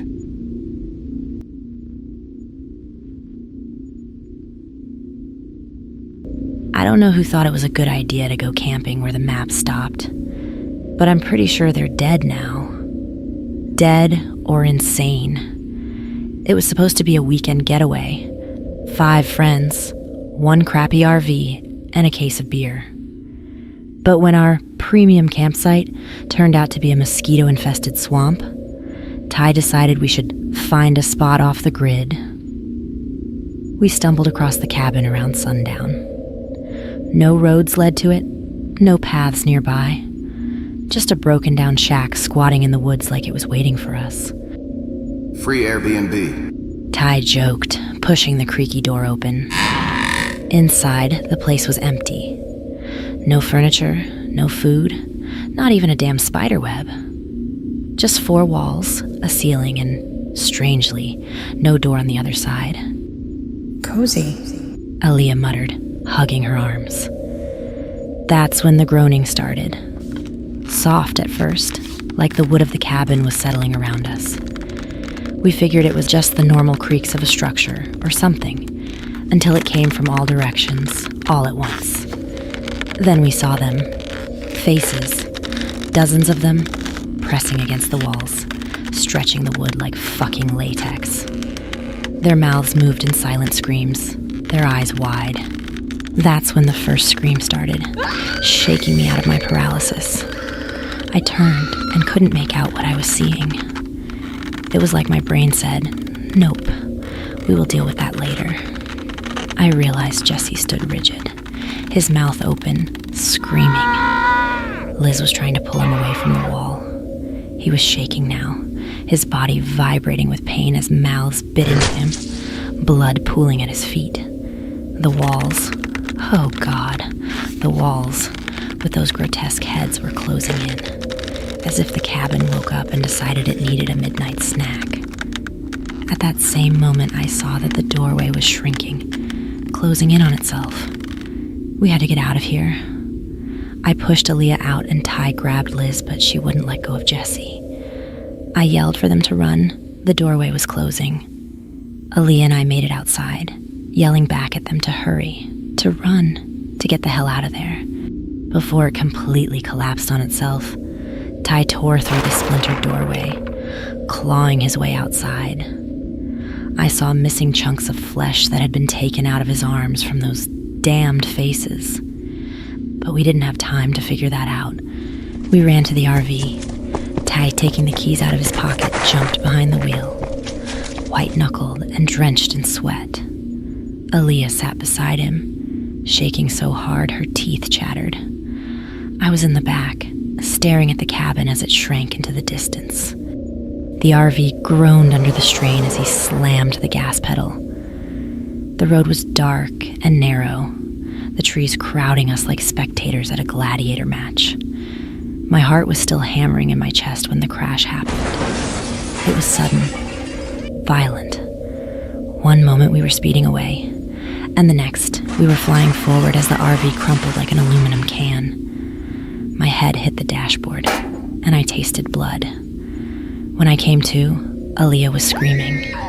I stumbled out, the cool night air hitting me like a slap. The RV was a wreck, the front end crushed in like we'd hit a wall. But the road was empty. No trees, no rocks, no goddamn wall. Just the black asphalt stretching endlessly. Ty was still in the driver's seat, or what was left of it. His body was twisted, mangled in ways a human body shouldn't bend. His face was frozen in a mask of horror, his dead eyes staring at something I couldn't see. What the hell did we hit? There's nothing here, I said, my voice barely audible. We stood there in the eerie silence, the only sound the soft creak of the RV's broken frame. That's when Aaliyah noticed it. Look, this doesn't make any sense. Ahead of us, the road simply ended, like someone had taken a giant pair of scissors and snipped it off. Beyond it was dense forest, thick and dark.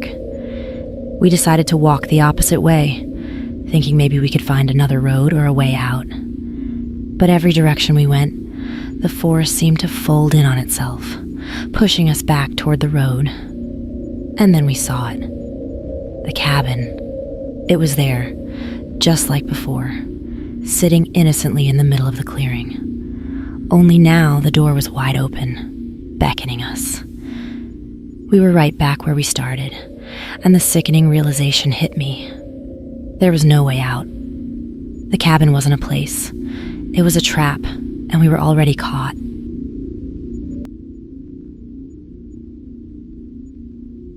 The sign read, "Welcome to Duskmore." But the rotting corpses hanging from the streetlights weren't so welcoming.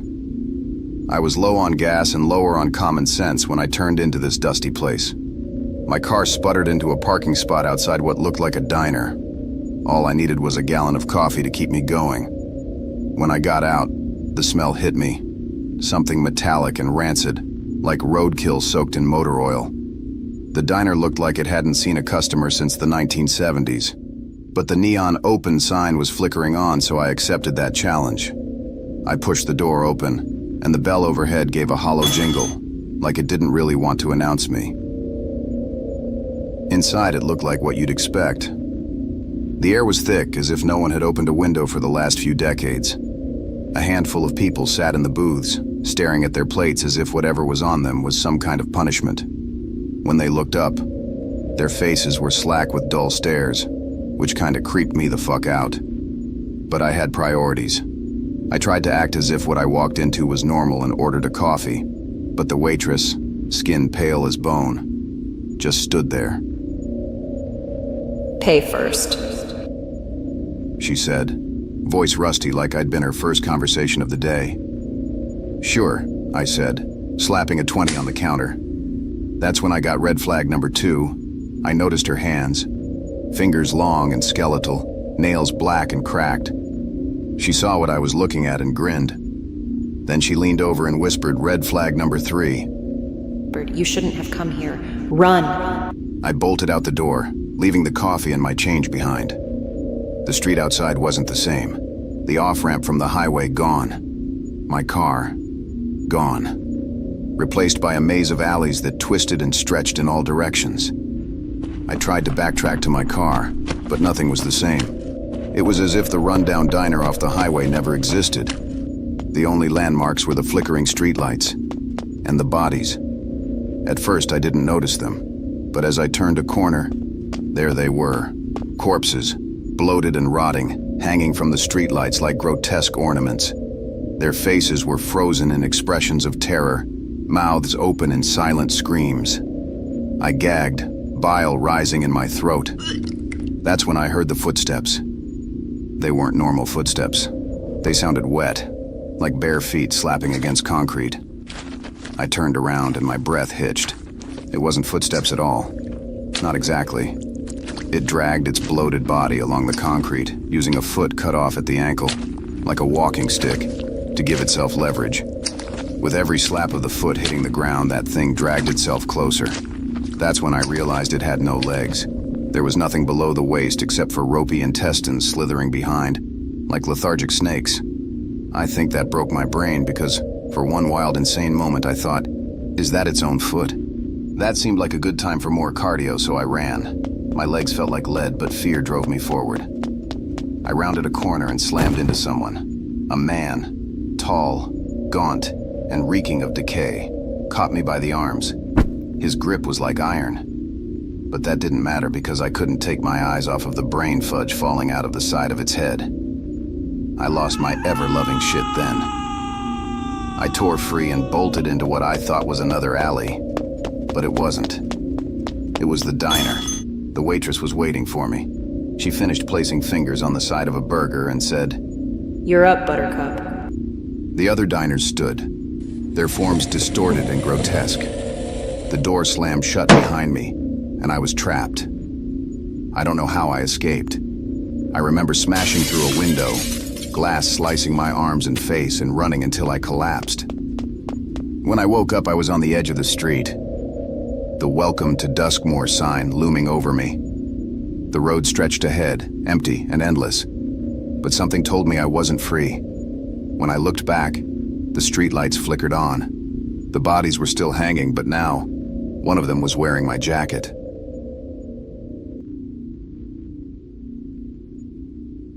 They say the cold numbs you, that it makes the pain stop. Bullshit.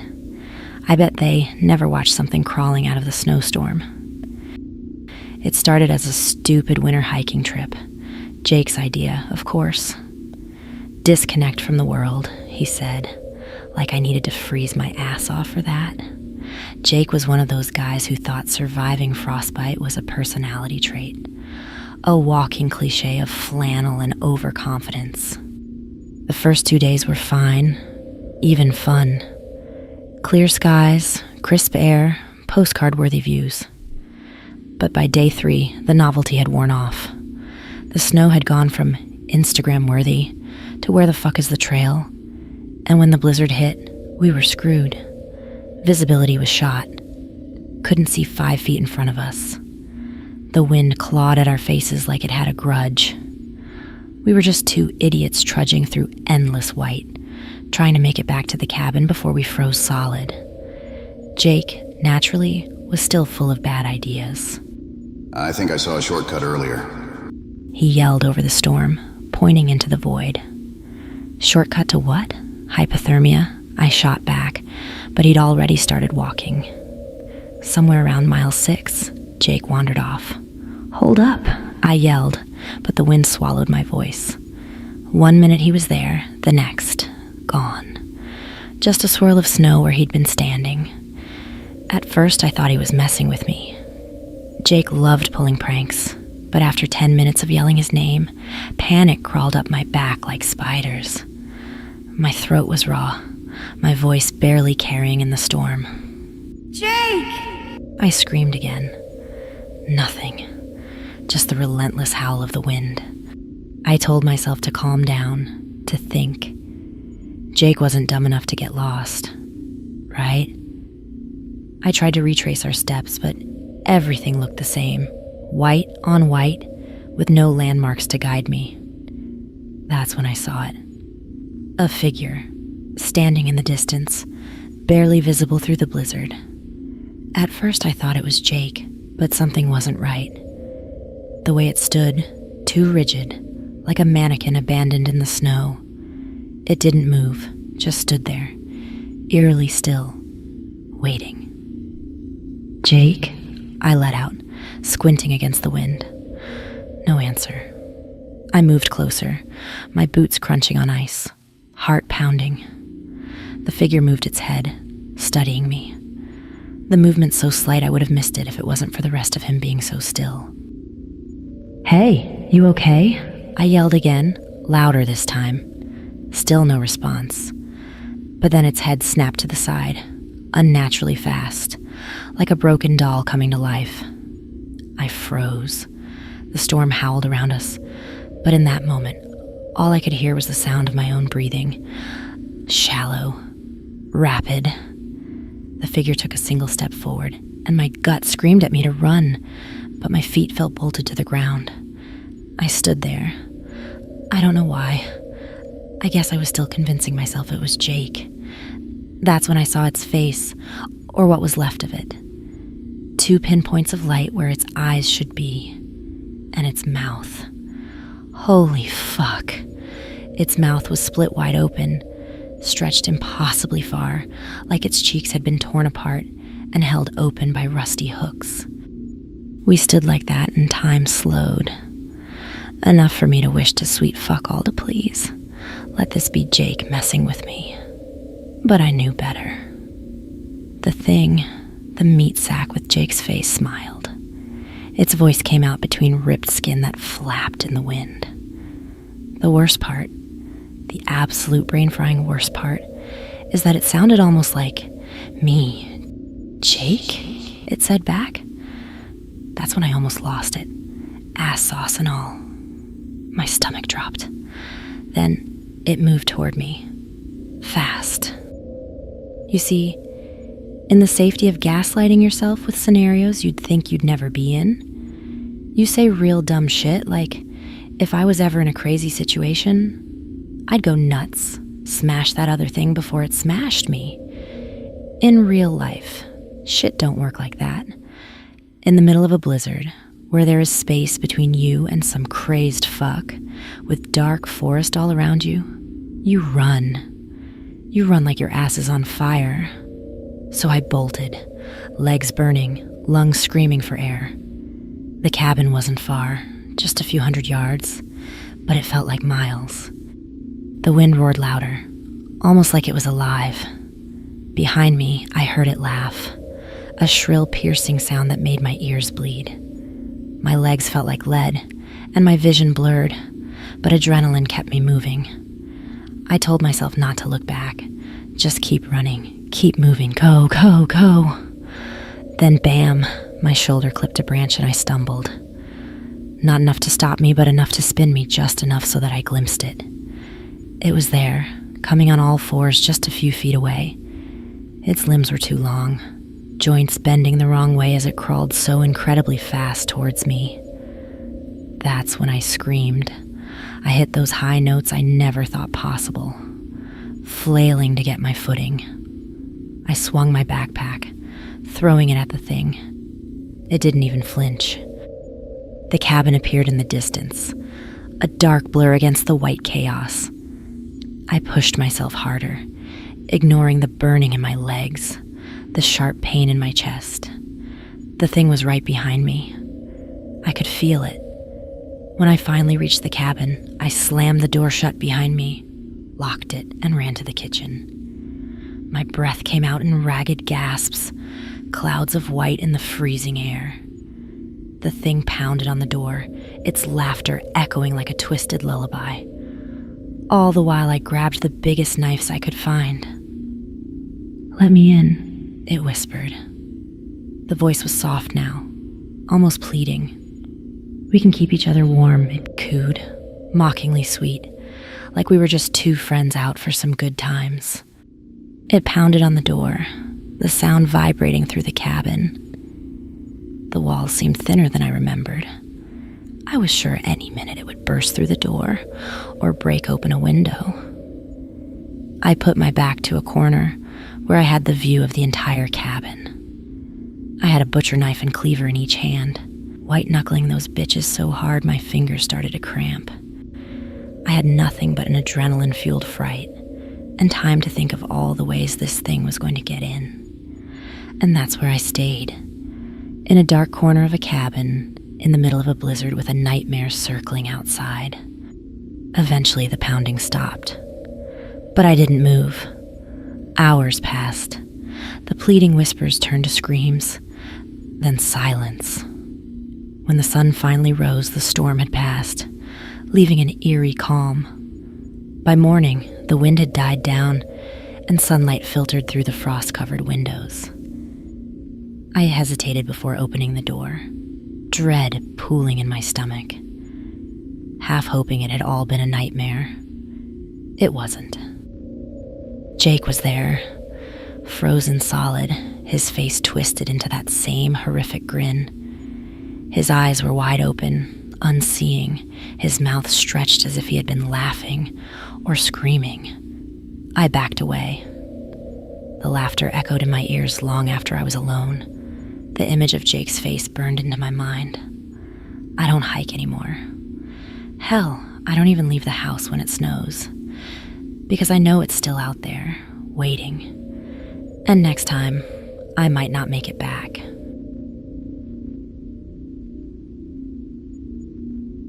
What I saw in her eyes was not human, and now, one by one, my friends are dead. Hey, I'm Rodney, and I need to tell you guys something. Me and my buddies, well, we'd known each other for 12 years, a tight-knit group of 5 friends who had been through thick and thin together. It was at a backyard cookout that my friend, Mike, introduced us to his new girlfriend, Lisa. She was quiet, polite, and kept to herself. Yet there was something about her that made my skin crawl. I couldn't put my finger on it, but every so often I'd get the feeling of being watched, and when looking around each time I'd catch her, she was already staring. The creepy part was not that she'd never look away, but her eyes never blinked. As the night went on, I tried to shake off the fucking creeps this chick was giving off, but I had to say something. I approached Mike and casually mentioned that Lisa seemed different from his usual type. Hey Mike, Lisa seems different from the others, trying to sound nonchalant. Exactly, that's what I like about her. He seemed happy, so I dismissed my concerns, convincing myself it was just my imagination. But the more I saw her, the more the feeling of dread grew. Lisa was always around, never really interacting with anyone, just in the background.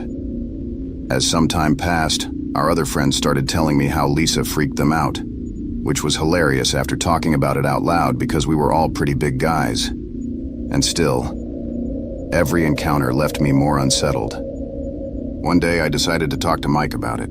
Hey Mike, can we talk? Something about Lisa just feels off. I can't explain it, but she creeps me out. What are you talking about? She doesn't even say much to you. She's just shy, that's all.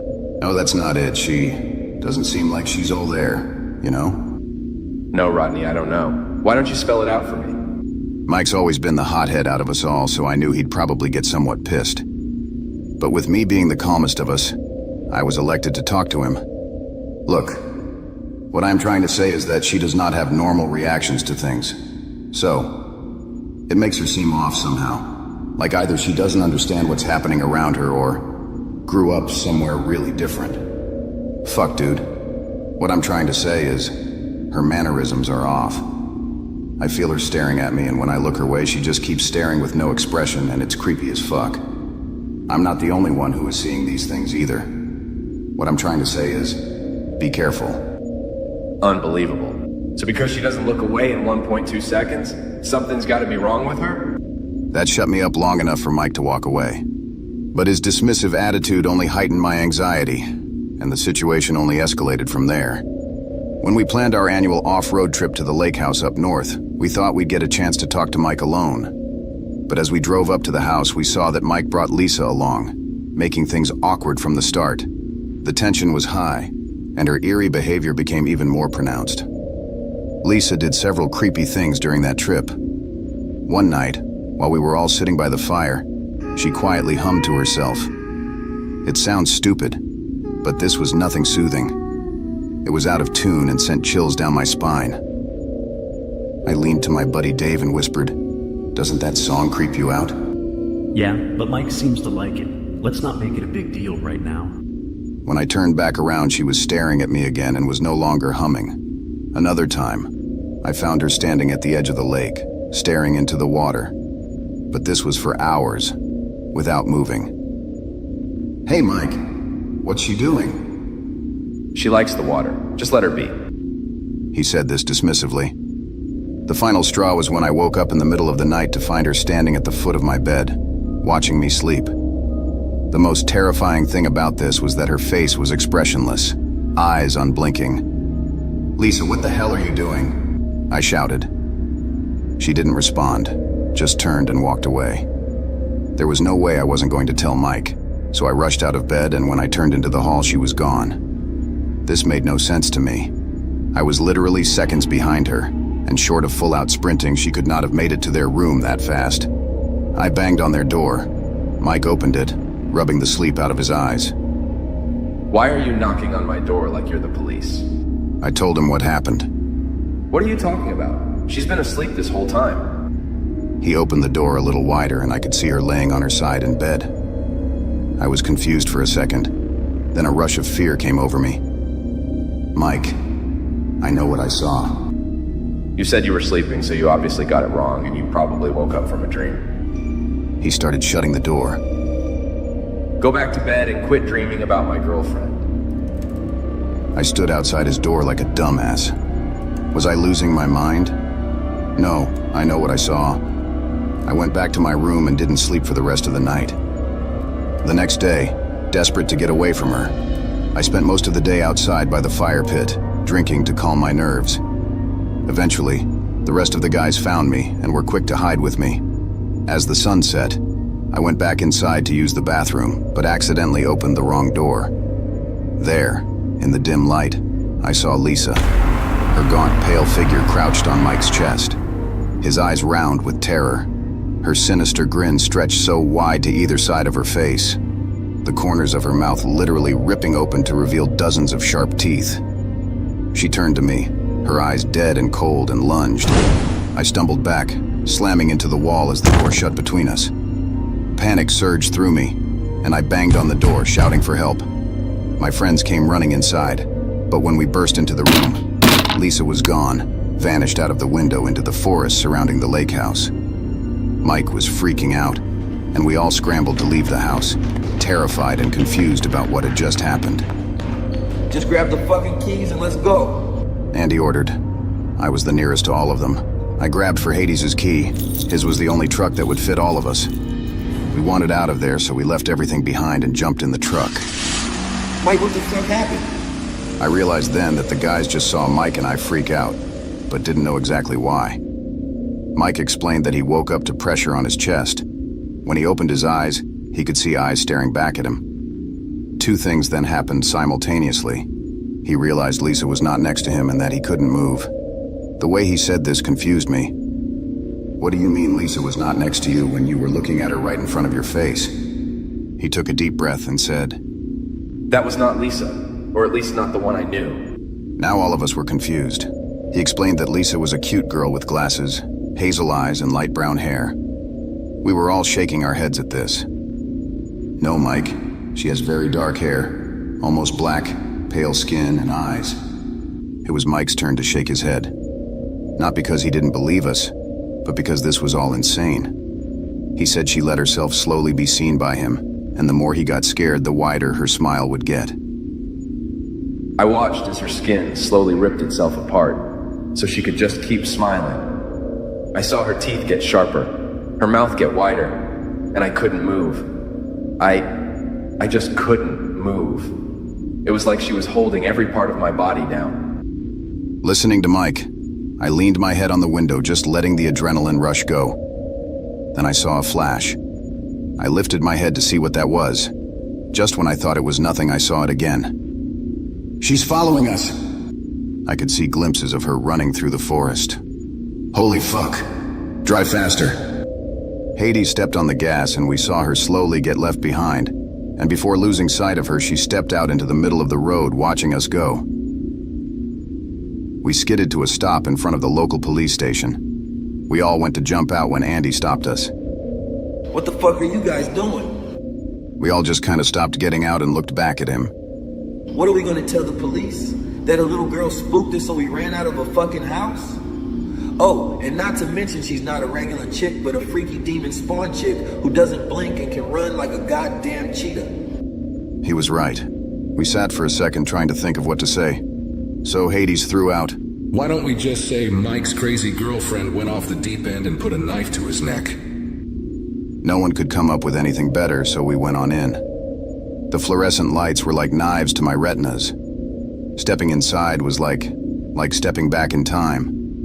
Wood paneling was everywhere, and there was one cop with his legs kicked up on a desk reading a book, which he sat down on his lap and said, What can I do you for, gentlemen? No one said anything for a beat, so Hades repeated what he said outside to the officer, who just looked at us. His gaze went to each of us. I knew what he was seeing. 5 pretty in shape big guys making a complaint about a single girl. I spoke up. Look, officer, I know this looks weird, but I was the one who saw it. The officer said nothing for a while, then threw a "Hey, Chief," over his shoulder.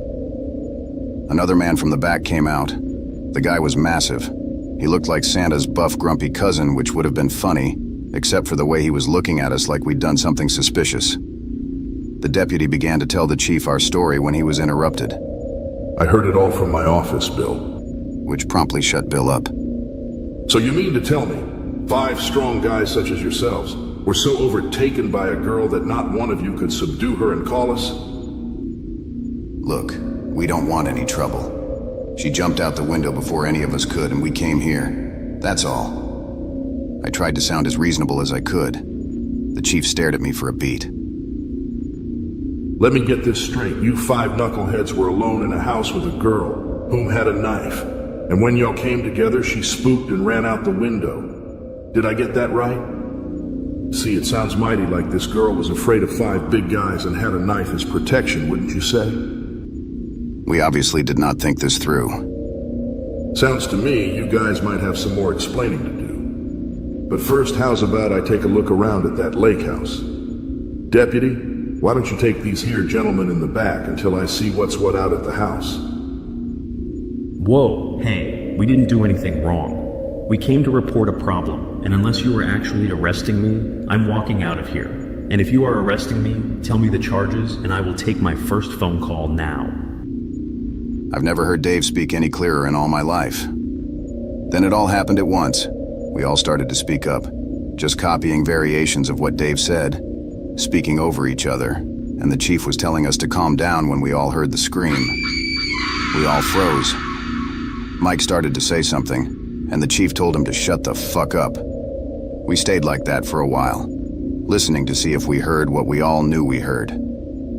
The chief looked back at us. "I don't know what's happening, but I am going to hold you all here until I sort it out. Bill book them and give them their calls. I know we all just heard a scream, and you just told me a girl escaped from you all." Deputy Bill started to move towards us. "I need to see some ID." "I don't have ID, it's back at the house. I told you we all ran out and jumped in the truck and left. We didn't stop to take anything." The chief stopped walking towards the doors. "Why would you guys be running?" Then we heard the shriek again. It's her. Mike said this with such certainty we all looked at him. It's her. I know it. Look, she didn't have a knife. I mean, not that I saw, but it's not like she wasn't trying to hurt me, but it wasn't a knife. Use your words, son. She was going to kill me. I know how this sounds, but she is not human. Something's wrong with her. Something's wrong with her? The chief looked as skeptical as he sounded. I had to step in.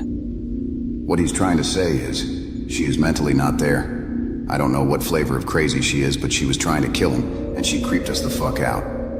So when we saw she left through a window, we ran out of there. We didn't want to be around when or if she came back. I see. Bill, I'm going to check out the place and be back in 30. He looked at us then. Seeing as no one conveniently has their IDs, we will have to hold you until I'm back. I was going to protest when Mike exploded. Were you not listening? If that wasn't her out there screeching, then what was it, huh? We've been all around here. We off-road up in these mountains and lake. For fuck's sake, we camp out there. I have never heard any animal make that call. Have you? It was then the lights cut out. Damn it, I just fixed those breakers. Bill, get them in a room. I'm going to get the lights back on, then head out. Okay, guys, let's get you all back in a room where we can all settle down. This is when all hell broke loose. We all started talking at once, while Deputy Bill tried to get us in an interrogation room when we heard the first gunshot. The shot was followed by a chilling silence. We all froze, adrenaline surging. Bill's face went pale, and he motioned us into the room, his hand trembling as it hovered over his sidearm. Stay here and keep quiet, he whispered, locking the door behind us. Mike, what the hell is going on? I don't know, but whatever that thing is, it's pretty fucking clear it's not pretending to be Lisa anymore. Do you think it's her? It has to be. Nothing else makes sense. Suddenly, the door handle rattled. We all scrambled to find something to fight with and held our breath, waiting for whatever was on the other side to reveal itself. The door creaked open, and the chief stumbled in, blood dripping from a wound on his shoulder and neck. She's here. He gasped, collapsing onto the floor. Bill was right behind him, pointing his gun down the hall. One of you, take off your shirt and try to staunch the bleeding. Chief, what the hell happened? That girl, she's not human. We need to get out of here. We all looked at each other, the glow of the emergency backup lights illuminating the terror etched on everyone's faces. We helped the chief to his feet, and Bill led the way through the darkened hallways, the flickering lights casting eerie shadows on the walls. We moved cautiously, trying to stay quiet, but the tension was palpable. As we rounded a corner, we saw her. Lisa, or whatever she had become, was standing at the end of the hallway, her eyes glowing with a malevolent light.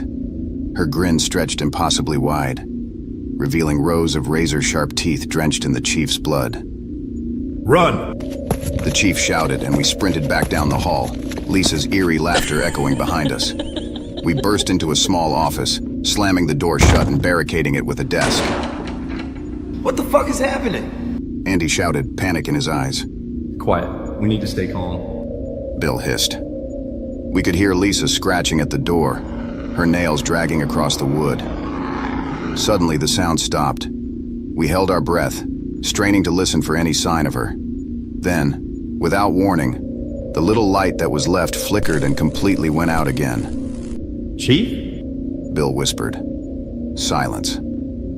Then we realized he didn't make it in with us. After some time, we knew we couldn't stay in the office forever. There were now 6 of us, and one who had a gun. We worked up the nerve to open the door wide, but we stayed in the office, letting our eyes adjust to the ambient light coming in from outside. The doorway was clear. Everyone stay together, I whispered. We need to find another way out. We crept through the darkened station, our flashlights casting long shadows on the walls. We reached the holding cells when we heard a loud crash. Bill turned, gun drawn, but Lisa appeared out of nowhere, pouncing on him with inhuman speed. Her teeth sank into his neck and he screamed, blood spurting from the wound. We tried to pull her off, but it was too late. She tore his throat out, and Bill's lifeless body slumped to the floor. Go, go! Mike shouted, and we ran, the sound of Lisa's laughter following us. We stumbled into another room, slamming the door behind us. What the hell is she? Dave panted, terror etched on his face. I don't know. Safe to say not human? We barricaded the door with whatever we could find, but we knew it was only a matter of time. The lights flickered back on, the horror plain to see in each other's eyes. Lisa's scratching started again, louder this time, more insistent, then stopped. Suddenly, the door splintered and her hand reached through, grabbing Andy. He screamed as she pulled him through the gap, his body jerking violently as she tore into him. Blood splattered the walls and his screams abruptly cut off. Dave jumped through the door, grabbing Lisa's hair, trying to get her off. She screamed so loud that it felt like my ears were bleeding. This is when she reached around and sunk her fingers into Dave's eyes. We bolted out that door, slamming what was left of it into her and our friends' bodies. We ran through the hallways, desperate to find a back door. We burst into the evidence room, slamming the door behind us. What do we do? I asked, panic rising in my chest. We fight! Find something! Mike said, grabbing a metal pipe from a shelf. The lights flickered again, and we heard the door creak open. Lisa stood there, her eyes glowing, her grin never leaving her face. She lunged at us and we fought back with everything we had. Hades swung his big fist at her, but she was too fast. She dodged his strike and sank her teeth into his arm, tearing flesh and muscle. He screamed, and the next instant they were both falling to the floor as she mauled him. Mike swung the pipe at her, striking her shoulder as she moved. He took another swing, but not before she reached him. She grabbed Mike by the throat, lifting him off the ground. Rodney, run! He choked out as she crushed his windpipe. There was a crack and Mike was gone. I backed into a corner, my heart pounding. What do you want? I shouted. She smiled, blood dripping from her teeth. What do you want? You. Or rather, your life. I bolted from the room, sprinting down the hallways, but there was nowhere to go. I stumbled into a holding cell, slamming the door shut behind me and locking it. My hands shook as I fumbled with my phone. Now I'm doing this live stream because I can hear her coming. I know you can't see much. My hands won't stop shaking. I called cops in the closest city to me. I don't think they believed me. I don't blame them. But they said they would send somebody. And all I can do now is wait.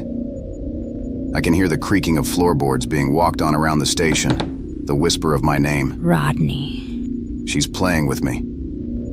She knows where I'm at. I've already seen her. Something swaying caught my eye, and I couldn't make it out at first, and realized it was hair swinging in the doorway to the cell block, which didn't make any sense. But as my eyes raised up, I saw her head hanging down from the top of the doorway. She was upside down, blood streaming up her face from her mouth as she smiled at me. I don't know why she hasn't killed me yet. Maybe it's because I locked myself in a cage, or maybe she is full right now. It really doesn't matter. I know she's coming for me, and I don't know how much time I have left. Please, if you're watching this, send help. Don't let her tear me apart.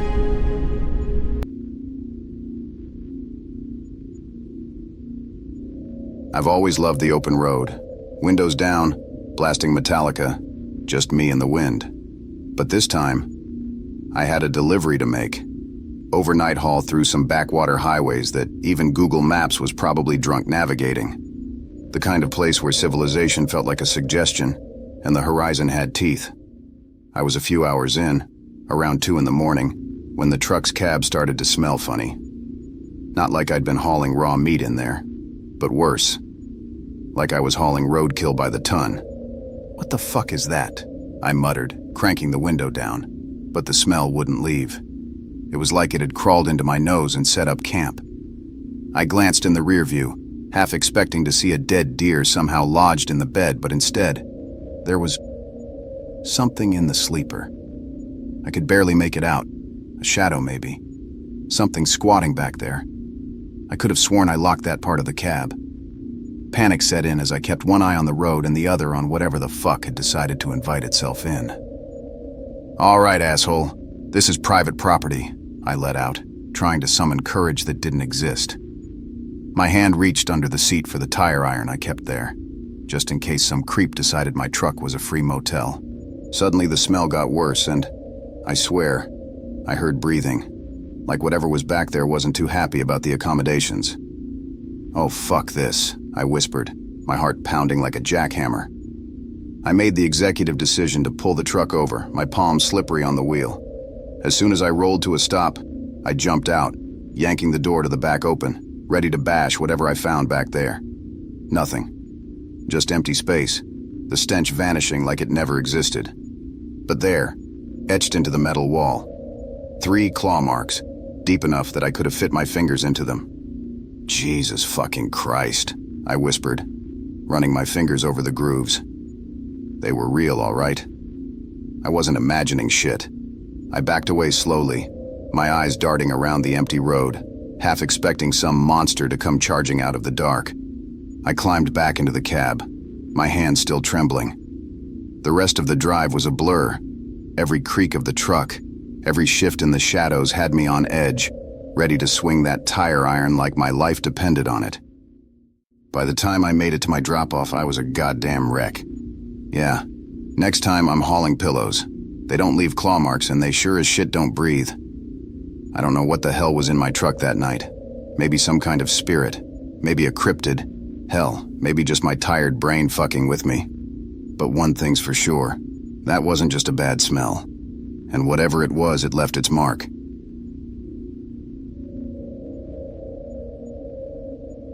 I was 200 miles deep into a cross-country trek. Just me, my Jeep, and a bottle of Coke sweating in the cup holder. The road stretched on like a black snake in the night. Nothing but the occasional truck's headlights splitting the darkness. I was about an hour past tired when I saw it. Some poor bastard hunched over on the shoulder, a flickering hazard light pulsing like a dying heartbeat behind him. I've always had a thing for picking up strays. Dogs, cats, hell, even a turtle once. Something in my brain said, hey, that guy could use a lift. My gut, on the other hand, twisted in protest. But I'm a good Samaritan, you know? Or at least a dumb one. I pulled over, my tires crunching the gravel, and rolled down the window. "Hey, you need a hand or a ride?" I shouted. He turned slowly, like someone unwinding a rusted hinge. That's when I saw his face, or what was left of it. Skin hung like wet strips of paper, flapping with the wind, and his eyes, fuck, they were black, empty, like pits dug straight into hell. I swear the guy looked like he'd been dragged face first through a meat grinder and spat out the other side. He smiled at me, lips curling back, showing teeth that were way too sharp, way too many. And all I could think was, don't let him in, don't let him in. I jammed my foot on the gas. The guy lunged, clawing at my window with fingers that stretched like putty. "Holy shit," I shouted, my heart slamming in my chest as I floored it. The Jeep lurched forward, and I swear I heard laughter echoing as I sped away, looking in the rearview mirror just to make sure he wasn't dragging himself behind the Jeep like some kind of twisted hitchhiker. I kept glancing back, half expecting to see him hanging on, his fucking shredded face grinning at me in the dark. But there was nothing, just the road disappearing behind me. My hands were shaking on the wheel, knuckles white as I tried to calm the fuck down. I didn't stop for another 100 miles, and even then, it was just to piss at road stop while keeping one eye on the shadows. I swear, every rustle of the wind sounded like that bastard's laugh. I don't know what the hell I saw that night. Maybe a ghost, maybe some kind of demon hitchhiker. But I'll tell you this. If you're ever driving down a lonely highway at night and you see someone who looks like they need help, keep driving. Fuck being a hero. Heroes don't make it out alive. Thanks for listening. I hope I was able to create an escape from your daily grind. Follow my channel if you want to take a break from reality with immersive storytelling. Well, until we meet next time.